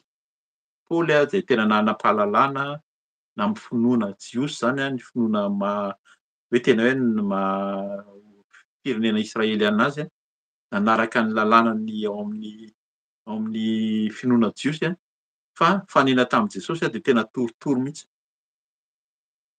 hoe tena potraka. De teneniny koa zany amin'ny anaran'i Jesosy hoe ary nazovy no ianjerany de ho montsamontsana. Rehefa tonga indray zany Jesosy, ilay vato, Jesosy io zany mianjera amintsika, mianjera amin'ny fontsika, mianjera amin'ny tenantsika, amin'ny sainantsika de montsamontsana zany hoe foana ilay fijery teo aloha dia fijery vaovao. Zay mihitsy zany miaraka amin' Jesosy miovao hozy izy amin'ny fanavaozana ny saina de ny zavatra teo aloha, ny zavatra n'izao tontolo izao de miova. Miova mihitsy ny fijerintsika fa montsamontsana zany ny zavatra teo aloha. Lasa ny zavatra teo aloha de lasa olom-baovao tsika. Zay ilay fahateraham-baovao. Miaraka amin' Jesosy zany dia lasa teraka vaovao ianao montsamontsana zany hoe tena foana ilay zavatra teo aloha fa mandray zavatra fiainana vaovao, fahateraham-baovao. Nikodemosy de niteny mihitsy hoe ahoana indray moa izany ny teraka vaovao de hiditra any an-kibon'ny reniko ve? Fa Jesosy niteny aminy hoe nihaona tampoka ianao raiso minoho fa izaho no zanak'Andriamanitra, Jesosy Kristy fa ho hitanao ny voninahitran'Andriamanitra de arak'ilay teny teo avy amin'ny Tompo izao hozy izy avy amin'Andriamanitra, avy amin' Jesosy ka mahagaga eo masontsika. Raiso Jesosy fa ho hitanao ny voninahiny dia ataony ho samy hafa araka ny teny mihitsy zany teny any amin'ny baiboly zany hoe ataon'ny Tompo ho hitan'ny olona mahasamy hafa ny manompo azy sy ny tsy manompo azy. Zay zany azo angatahana amin' Jesosy mihitsy zany. Raha ny hembotritsika variana tsy nahita an'izany voninahitran'Andriamanitra izany dia angatao mihitsy hoe ataovy mba ho hita tokoa zany ny voninahitra ao izany Tompo. Ataony samy hafa hozy izy ho hitan'ny olona mahasamy hafa ny manompo sy tsy manompo an'ny Tompo. Ka izany no famparizana ho antsika. Ingany mba tsy ho amintsika no ho mafy fo de ho variana zany ilay fo vato. Fa ilay fo vato io rehefa mianjera eo amin'ny Tompo dia montsamontsana de lasa fo nofo hozy izy any amin'ny Ezekela 4:30 any misy an'izany.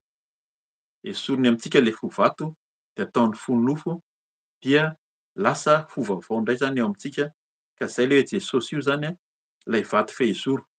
Ho raisintsika ny any amin'ny Efesianina 4 manamafy an'io teny io. Io zany teny zany dia mbola nomen'ny Tompo ihany koa zany tamin'ny herinandro teo. Ireo teny anankiroa ireo de nomeny nandritry ny fotoam-pavahana, nandritry ny herinandro teo amin'ny fiaraha-mivavaka ao WhatsApp zany. Dia Efesianina 4 tonga de vakiako ny andininy voalohany hatrany amin'ny farany amin'ny 2 fa any amin'ny andininy 7 no tena andraisantsika zany ny fampaherezana mitohy amin'izany hoe Jesosy Kristy ilay vato fehizoro. Vakiako ilay izy mba ho fantatrao zany hoe ilay tantara hoe inona ny hanazavan'ny fanahy-masina azy sy nanazavan'ny Paoly azy zany ny amin'izany hoe Jesosy Kristy no atao hoe vato fehizoro. Efesianina 2 vakiako manomboka amin'ny andininy voalohany amin'ny anaran'i Jesosy eo amin'ny lohatenin'ny baiboliko de hoe avy amin'ny fahafatesana ho amin'ny fiainana. Ataoko fa fahitanao zany ny eo amin'ny Efesianina tsara arak'ilay teny teo mahazo toa mamaky. Efa novakianareo hoe hozy izy eo amin'ny soratra masina. Mila mamaky zany tsika de manana baiboly, mividana baiboly de vakio miara-mamaky zany tsika. Raha manana baiboly ianao zany zao de eo amin'ny Efesianina 2 amin'ny testameta vaovao zany no vakiantsika manomboka amin'ny andininy voalohany amin'ny anaran'i Jesosy. Avy amin'ny fahafatesana ho amin'ny fiainana. Ianareo dia maty noho ny fahadisoanareo sy ny fahotanareo izay niainanareo fahiny araka ny fomban'izao tontolo izao. Amen. Fa hajanoko eto tsady angambany satria tiany Tompo Amafisina ny teny izay nomena antsika eo amin'ny Isaia toko sivy amby dimampolo andininy voalohany ka hatramin'ny fahaefatra tamin'ny bebahana teo. Izay misy ilay izy hoe ny helokareo mampisaraka anareo amin'ny Tompo ary izany tsy nohon'ny fahotanareo koa izy no mampiafina ny tavany. Izay ilay izy averiko sady ilay izy andiny voalohany amin'ny anaran'i Jesosy hoe ianareo dia maty noho ny fahadisoanareo sy ny fahotanareo izay niainanareo fahiny araka ny fomban'izao tontolo izao, araka ny mpanapaka ny fanjakana eny amin'ny rivotra, dia ny fanahy izay miasa ankehitriny ao anatin'ny tsy mpankatoa. Tohizany andiny fahatelo amin'ny anaran'i Jesosy, teo amin'ireo no nitondrantsika rehetra tena koa fahiny tamin'ny filan'ny nofontsika ka nanaovantsika ny danin'ny nofo sy ny saina, ary araka ny toentsika dia voatendry ho amin'ny fahatezerana toy ny hafa koa isika. Azonao verenana vakiana fa vakiako fotsiny izy fa mazava mihitsy izany ny tenenan'i Paoly anazy fa henoy tsara sady miara-mamaky izany isika amin'ny anaran'i Jesosy. Andiny fahaefatra, Andriamanitra anefa manan-karena famindram-po noho ny halehiben'ny fitiavany izay nitiavany antsika, ka fony mbola maty noho ny fahadisoana isika dia novelominy niaraka tamin'i Kristy. Fahasoavana no namonjena anareo, niara-natsangany isika ary niara-napetrany any an-danitra ao amin'i Kristy Jesosy, mba asehony amin'ny andro ho avy ny harenan'ny fahasoavany tsy hitalany amin'ny famoram-panahiny amintsika ao amin'i Kristy Jesosy. Fa fahasoavana no namonjena anareo amin'ny alalan'ny finoana, ary tsy avy aminareo izany fa fanomezana avy amin'Andriamanitra. Tsy avy amin'ny asa fandrao hisy hirehare, fa asany isika voaforona tao amin'i Kristy Jesosy mba hanao asa tsara izay nomanin'Andriamanitra rahateo mba handehanantsika amin'izany. Andiny faha iraika amby folo amin'ny anaran'i Jesosy. Eto amin'ny lohatenin'ny baiboliko dia misy hoe samy miombona amin'ny Kristy na jiosy na jentilisa. Koa tsarovy fa fahiny ianareo dia jentilisa araka ny nofo ka nolazain'ny voaforan-tanana teo amin'ny nofo hoe tsy voafora. Eny tsy nanana an'i Kristy ianareo tamin'izany andro izany, fa oloko azy tamin'ny fanjakan'i Israely ary vahiny tamin'ireo faneken'ny teny fikasana.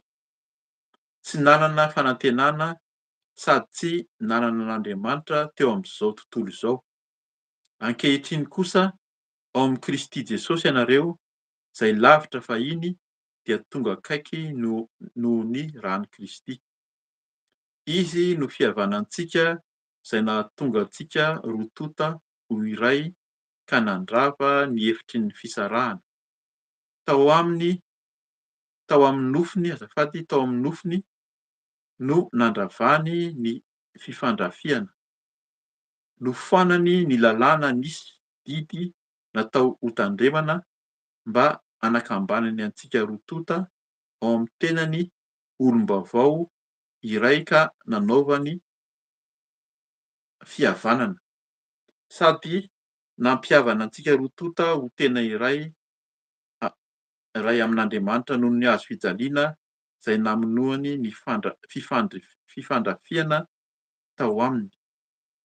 Tonga izy nitory teny soa nilaza fihavanana taminareo izay lavitra ary fihavanana koa tamin'izay akaiky, satria izy no ahafahantsika roa-tonta manatona ny iray amin'ny fanahy iray.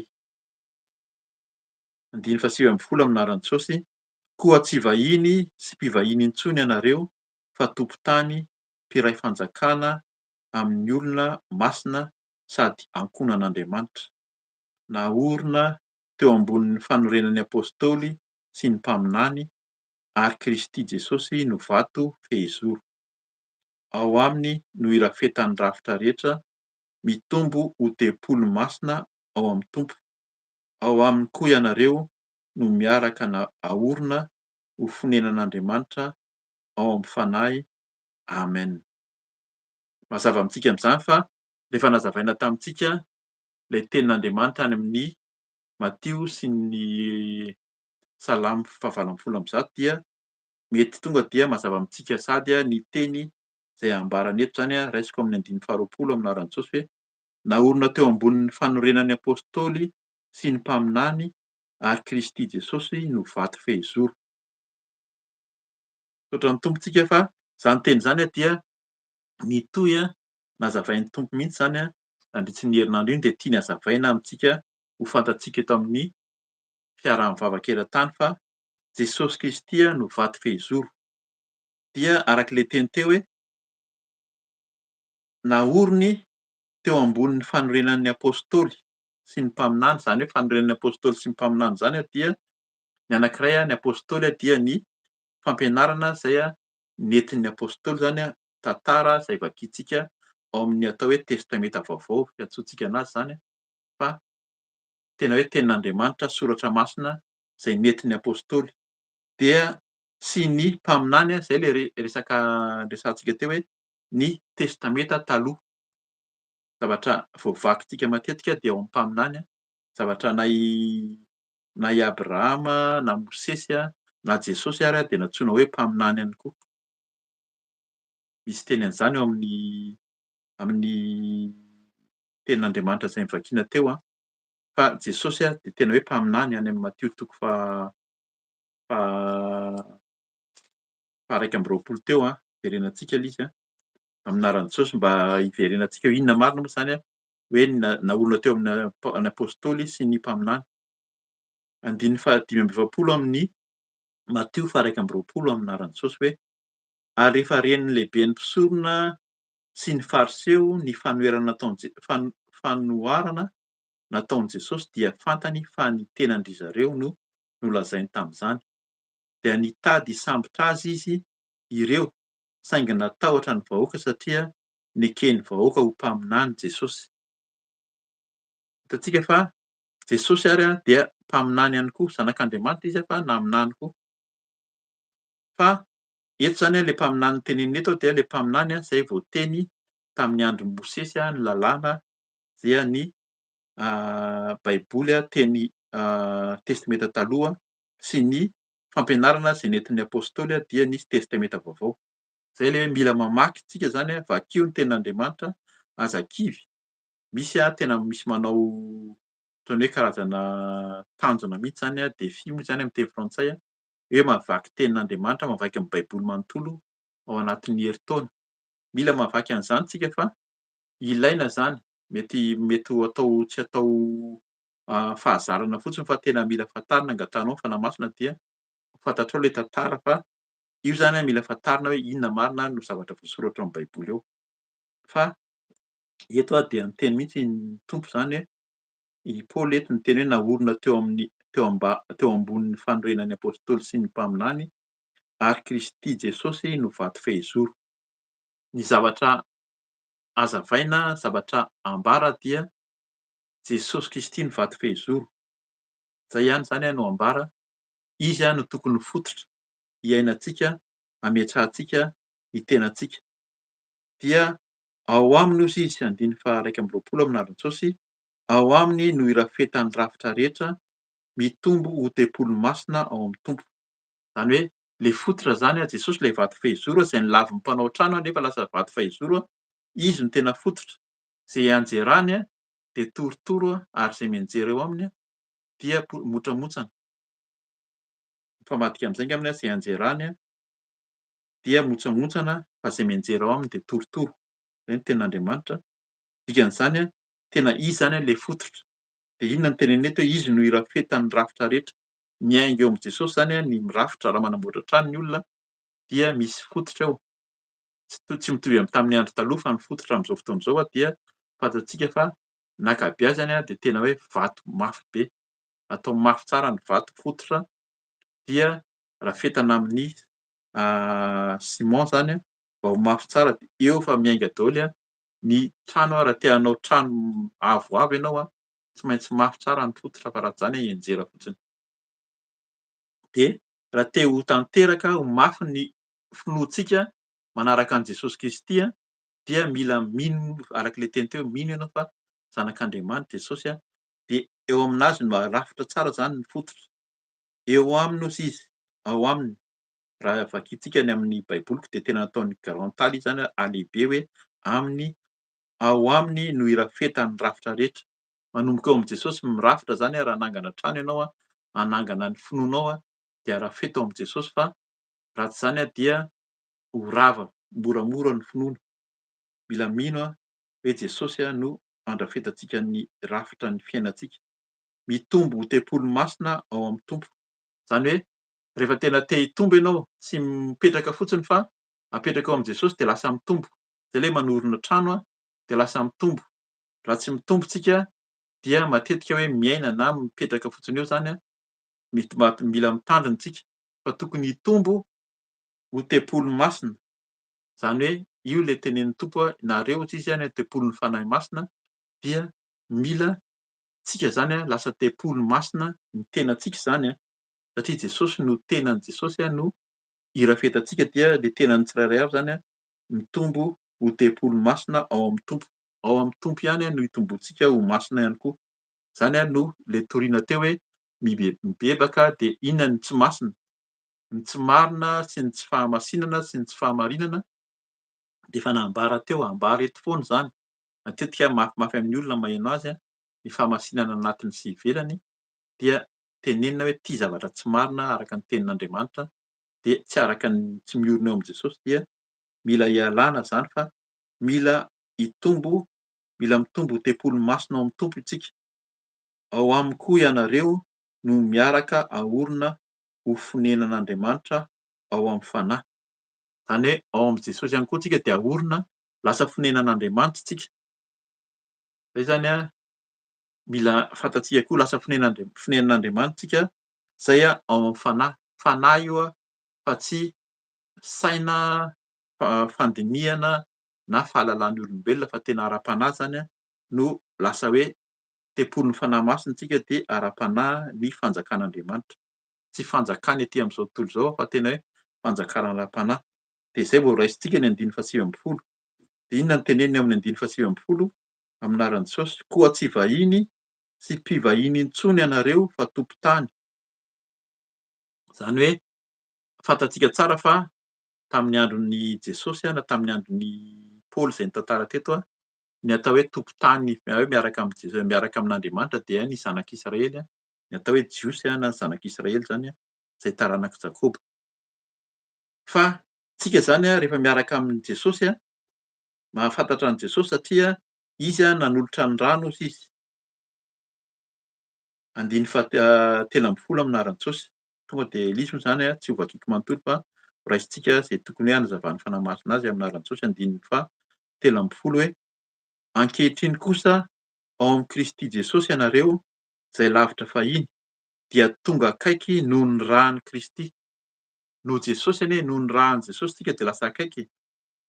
Tsika zany taloha tsy mahafantatra an'i Jesosy noho ny hoe olona ivelany satria vahiny tsika taloha fa tsy vahiny na mpivahiny intsony ianareo hozy izy fa lasa tompon-tany. Mpiray fanjakana amin'ny olona masina. Tena tsara le tenin'Andriamanitra. Tsika zany aza menatra rehefa nisy nibebahana teo amin'ny fiaraha-mivavaka atoandro moa zany hoe raha mbola menatra ianao hoe lasa miaraka amin'ny olo-masina, mpiray fanjakana amin'ny olo-masina, raha lazaina hoe masina ianao zany satria nanolotra ny tenanao amin'ny Tompo de mbola mila mibebaka satria mety mbola misy fahotana ao de matahotra miteny hoe ao anatin'ny mpiray fanjakana amin'ny olo-masina sady ankonan'Andriamanitra.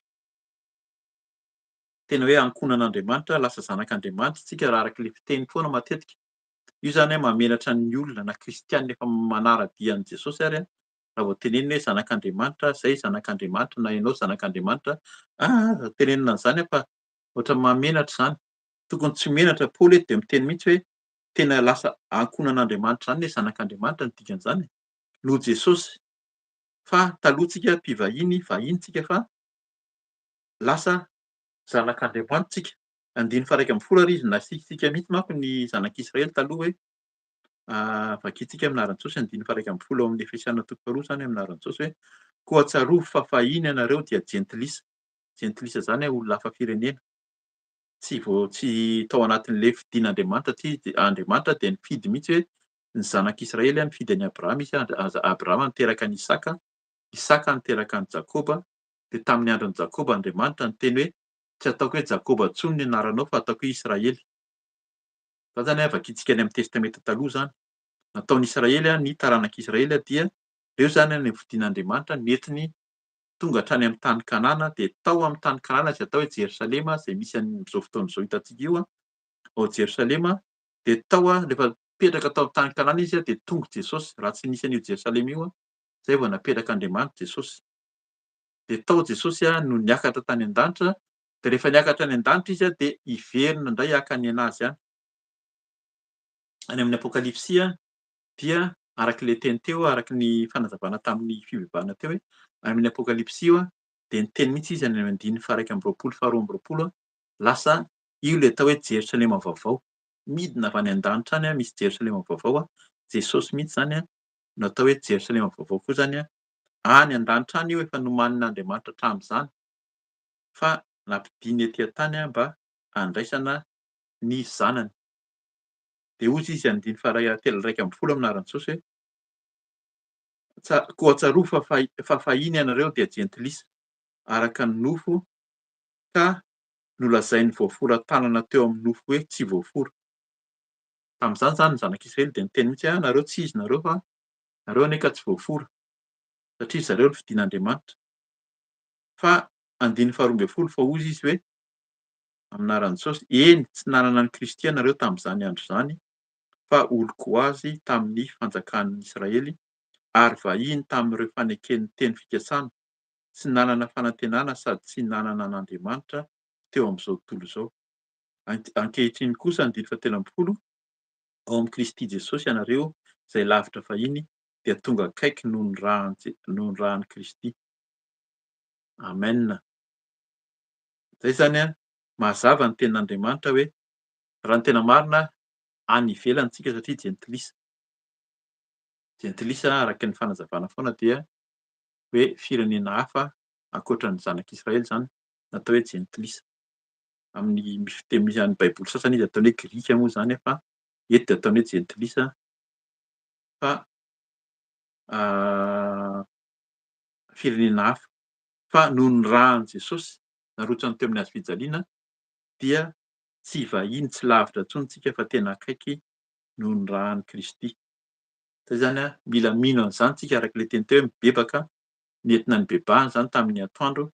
Raha mbola tsy mino ianao fa ny rahan'i Jesosy noho ny rahan'i Jesosy no antony nampiray antsika amin'Andriamanitra dia fotoana zany izao tena hoe iverenana amin'ny Tompo. Raha mbola tsy nandray an'i Jesosy ianao tsy nahafantatra hoe Jesosy tokoa kay ilay zanak'Andriamanitra mampiray anahy amin'Andriamanitra mamindra fo mamela heloko taloha tsika dia tena ivelany ny fahotantsika no heloka mampisaraka antsika. Izany hoe naverin'ny teny tompony tamin'ny Isaia teo ny helokareo izy mampisaraka anareo amin'Andriamanitra dia ny fahotanareo koa no mampiafina ny tavan'Andriamanitra tsy ho aminareo koa, tsy ho amintsika zany. Androany ianao raha mandray an'i Jesosy, handray an'i Jesosy amin'ny fonao rehetra ho tompo sy mpamonjy dia ho sasan'ny rahan'i Jesosy efa nalasany teo amin'ny hazofijaliana zany dia adio ianao adio tsika tsirairay avy dia ho raisiny ho olom-baovao. Tena hoe ho motsamotsana foanana zany ilay fiainana teo aloha fa ovainy olom-baovao fo vaovao no ataony eo amintsika. I rahan'i Jesosy noho ny rahan'i Jesosy dia ilay rahan'i Jesosy angatahana. Izany mahatonga raha nihaino tsara ianao zany tany mibavaka teo dia hoe sotroa ny rahan'i Jesosy fa ny rahan'i Jesosy rehefa sotroinao sady mandoro manavao ny tenantsika no manova ny tenantsika ny rahan'i Jesosy no mikoriana dia lasa olom-baovao tsika. Lasa olom-baovao ary araka ny teny hoe tsy tsika intsony no velona, Paoly koa miteny amin'izany fa Kristy no velona ao anatintsika dia olona sambatra tsika zany manana an'Andriamanitra. Mahalalaka ny tenin'Andriamanitra dia raisiko ny ao amin'ny manomboka ny andiny faha efatra ambin'ny folo. amin'ny Efesianina toko faharoa zany aminaran'i Jesosy hoe izy no fihavanantsika izay nahatonga antsika roa-tokota ho iray ka nandrava ny hefitry ny fisarahana. Zay zany tam'zany roa-tonta zany eto zany ny zanak'Israely sy tsika vahiny hoe jentilisa zany. Izy no fihavanantsika. Jesosy zany io de nahatonga antsika roa-tonta tsy vahiny intsony tsika tsy mpivahiny fa tena hoe tafiditra ho iray ka nandrava ny hefitry ny fisarahana. Io de manambara ny amin'ny rehefa nanolotra ny ainy teo amin'ny hazofijaliana Jesosy hoe maty izy zany hoe tsy Jesosy moa tsy maty fa nanolotra ny ainy dia tsitra ny efitra masina ny rideau zany ny lamba masina indrindra mampisaraka ny efitra masina indrindra tao amin'ny tempoly, tao amin'ny taberna kely zany dia tsitra zany. Hoe tena hoe nandrava ny hefitry ny fisarahana, tsisy intsony. Tena tsitra mihitsy zany fa tsika arak'le teny teo ao amin'ny Matia toko fahaenina teo de midiro amin'ny efitranonao mangingina fa ny Tompo zay mahita anao mangingina hamaly anao. Taloha de tena hoe tsy maintsy ny mpisorona na mpisorona be no mandeha mihaona amin'Andriamanitra fa ny tsirairay avy zany zao ilay tempolin'Andriamanitra miorona ao amin'i Jesosy ilay vato fehezoro de tsika mihitsy no mandeha manantona ny Tompo. Rehefa mibebaka sy mifona vonona hiverina amin'i Jesosy dia iny izy fa tonga. Mijery mamindra fo amintsika. Izy no fihavanantsika izay mahatonga antsika koa mahatonga antsika roa-tonta ho iray ka nandrava ny hefitry ny fisarahana. Fizako aminaran'i Jesosy tao amin'ny nofony no nandravany ny fandrafiana. Zany hoe izay ilay hoe kapoka natao tamin'i Jesosy ny dia kapoka taminy nanasitranana antsika ary ny kapoka natao tamin'i Jesosy no fanavotana antsika. Zay zany lasa tsy rafin'Andriamanitra intsony tsika fa teny efa nentin'i Jesosy ny hotantsika.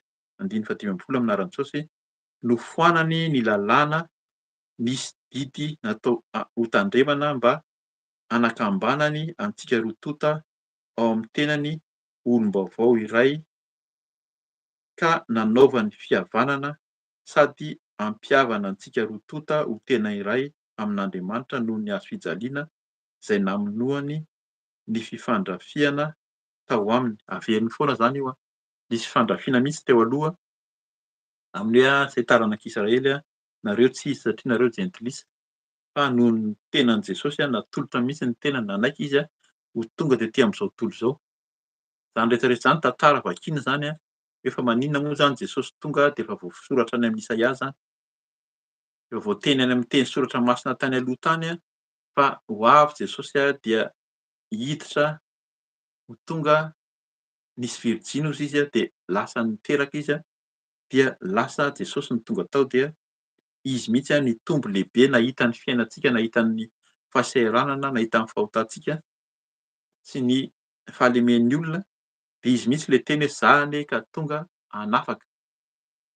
Tsy maintsy kapohana izy, tsy maintsy novonoina ary efa nisy fanazavana teo aloha, tsy haiko raha mihaino ny vidéo ianao tamin'ny herinandro na tamin'ny tapa-bolana fa hoe tsy maintsy maty mihitsy aloha ny mpandova.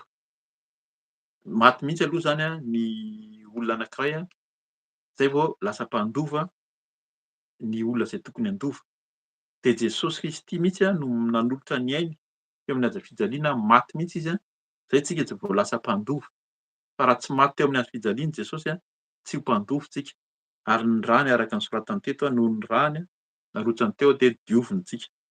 Zany zany sotran'ny Tompo tsika satria tena hoe tsara mihitsy ny fitiavany antsika mba tsy ho any ivelany intsony tsika fa lasa hoe olona ao anatin'ny fanjakana zany ao anatin'ny ankohonan'Andriamanitra, fanjakan'ny olo-masina, tsy vahiny intsony na mpivahiny fa tena tompon-tany. 5:17 aminaran'i Jesosy. Tonga izy nitoro teny soamafaly nilaza fihavanana taminareo izay lavitra ary fihavanana koa tamin'izay akaiky.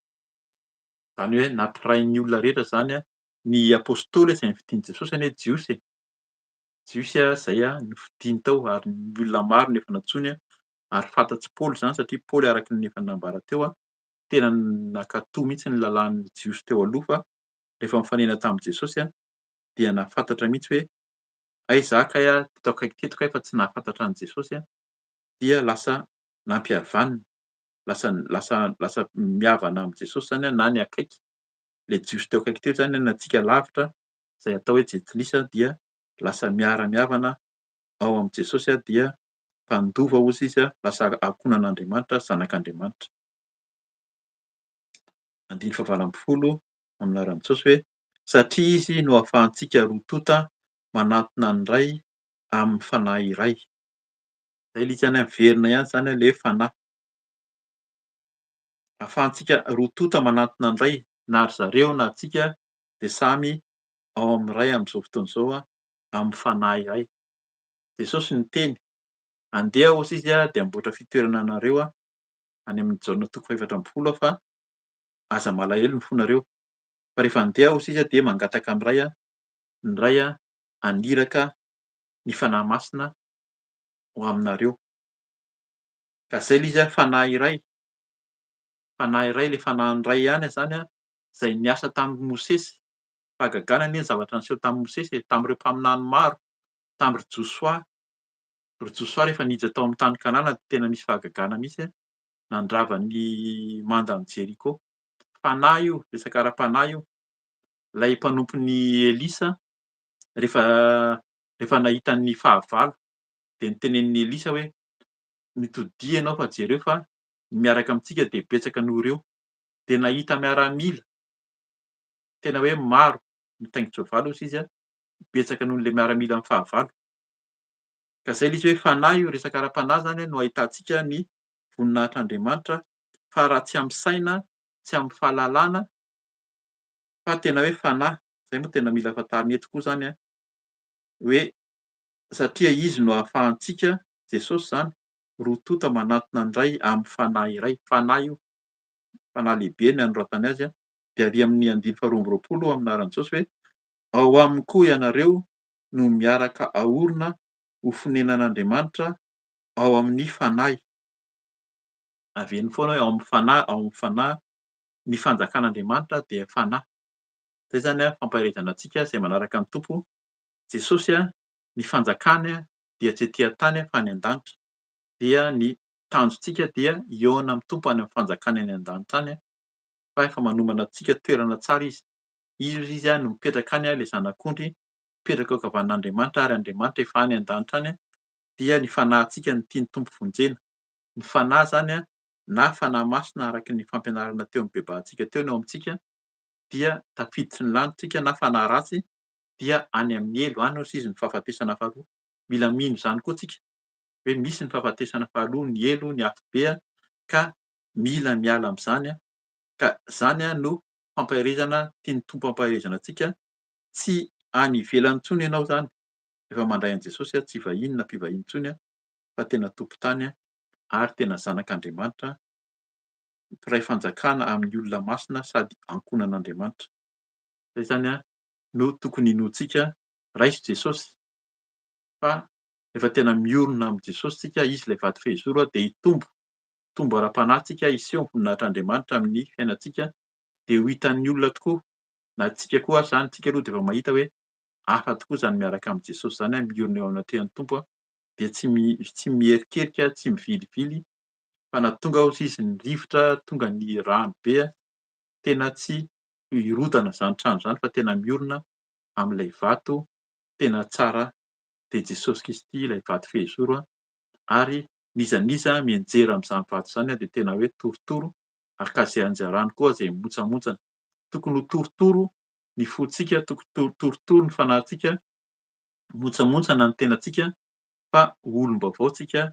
Raiso Jesosy ho tomponao sy mpamonjinao fa izy dia tena tia antsika ary ny rany dia nampiraisiny antsika ho ray fihavanana amin'Andriamanitra ary indrindra mino tsika fa ara-panahy ny miaraka amin' Jesosy. Tsika no tempolin'ny fanahy masina ka dia raiso Jesosy. Raha mbola variana ianao zany tsy nahafantatra ny Tompo araka ny efa fampahirizana hatrany amin'ny fivavahana teo dia fotoana izao hiverenana amin'Andriamanitra tao anatin'ilay fahotana betsaka teo, ny lainga, fahavetavetana, ny amin'ny fiteny, ny amin'ny lela, ny amin'ny fijery, ny amin'ny fiaino, ny tanana na ny tanana rehetrarehetra ny fihetsiky ny tanana natao tamin'ny tanana na lehan'ny tongotra ary efa nienointsika tamin'ny fivavahana teo miala amin'izany fa raiso Jesosy dia ho hitanao fa iseho ny voninahiny amin'ny fiainanao zany amin'ny fiainantsika tsirairay avy. Hivavaka isika hisaotra ny tompony amin'ny tenin'Andriamanitra ary ao anatin'izany koa raha mbola tsy nandray an'i Jesosy ianao dia atoloro ny tenanao ho amin'ny tompo zany raiso Jesosy ho tompo sy mpamonjy ary raha variana ny hembotra dia fotoana koa zany zao hanavaozana koa ny fanoloran-tena ka dia hivavaka isika tompoko hamarana antsika sady koa ny fotoana ihany koa. Hivavaka isika rehetra eny ry Andriamanitra iray Jesosy Kristy tompo fanahy masina. Misaotranao izay ny amin'ny teny, ny amin'ny fampibebahana, ny amin'ny fiasanao tompo satria atsapanay fa ianao tokoa no miasa.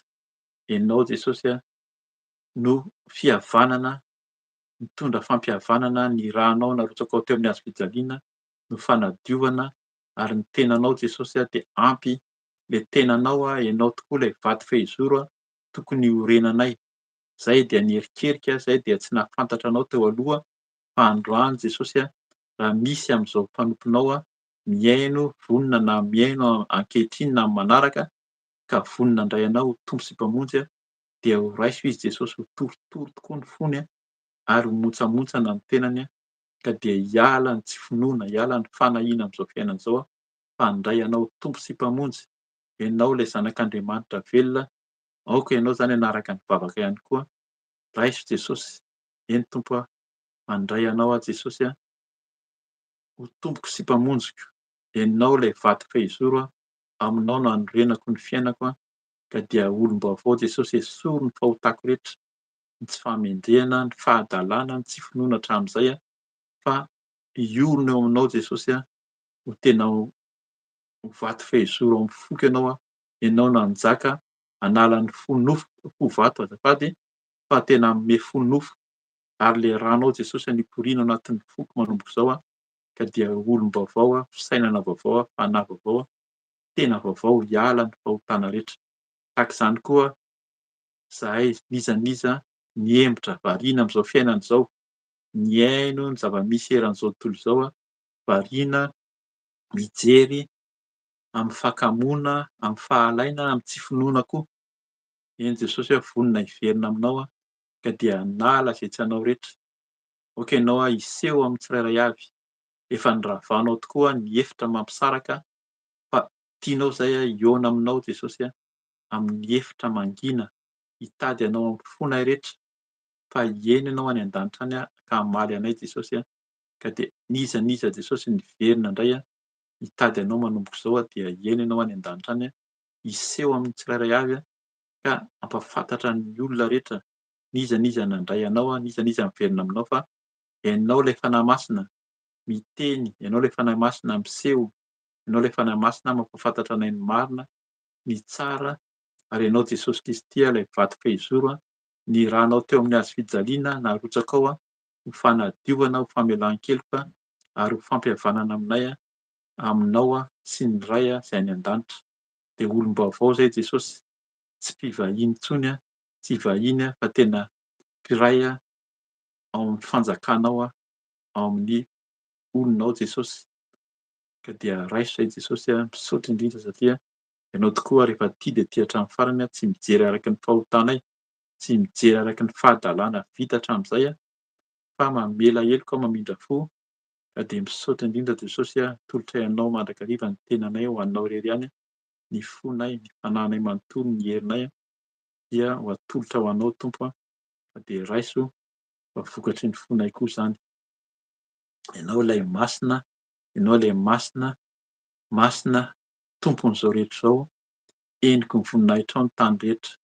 Ianao Jesosy ilay tompon'ny tompo sy mpanjakan'ny mpanjaka, tompon'ny fahefana rehetra hatrany an-danitra ka hatretỳ an-tany. Ianao ilay mipetraka eo amin'ny seza fiandriananao, ianao ilay any an-danitra any, ianao no tadiavinay Jesosy, ianao koa ny fanirinay dia hiaona aminao eo amin'ny voninahitra ao, ahitany voninahitra ao any an-danitra ka dia tehirizy izay tsirairay avy izao ny tenanay aty amin'izao tontolo izao ary indrindra ny fanahinay hitanao any an-danitra any, hiaona aminao Jesosy dia misaotra satria miasa ianao, tsisy mahasakana anao Tsisy mahasakana anao rehefa miasa ianao rehefa tia de tiany ianao hatramin'ny farany. Misaotra Jesosy mamindra fo, misaotra mamela heloka, misaotra miasa aminay tsirairay avy manomboka izao indray amin'ny asanao izay andrahanao anay Jesosy marino zany ho hitanay ny voninahitrao hatramin'izao mandrakizay amin'ny anaranao Jesosy Kristy naovanay izany vavaka izany. Misaotra Tompo. Alleloia. Amen. Amen. Misaotra ny Tompo tsika, misaotra ny Jesosy tsika.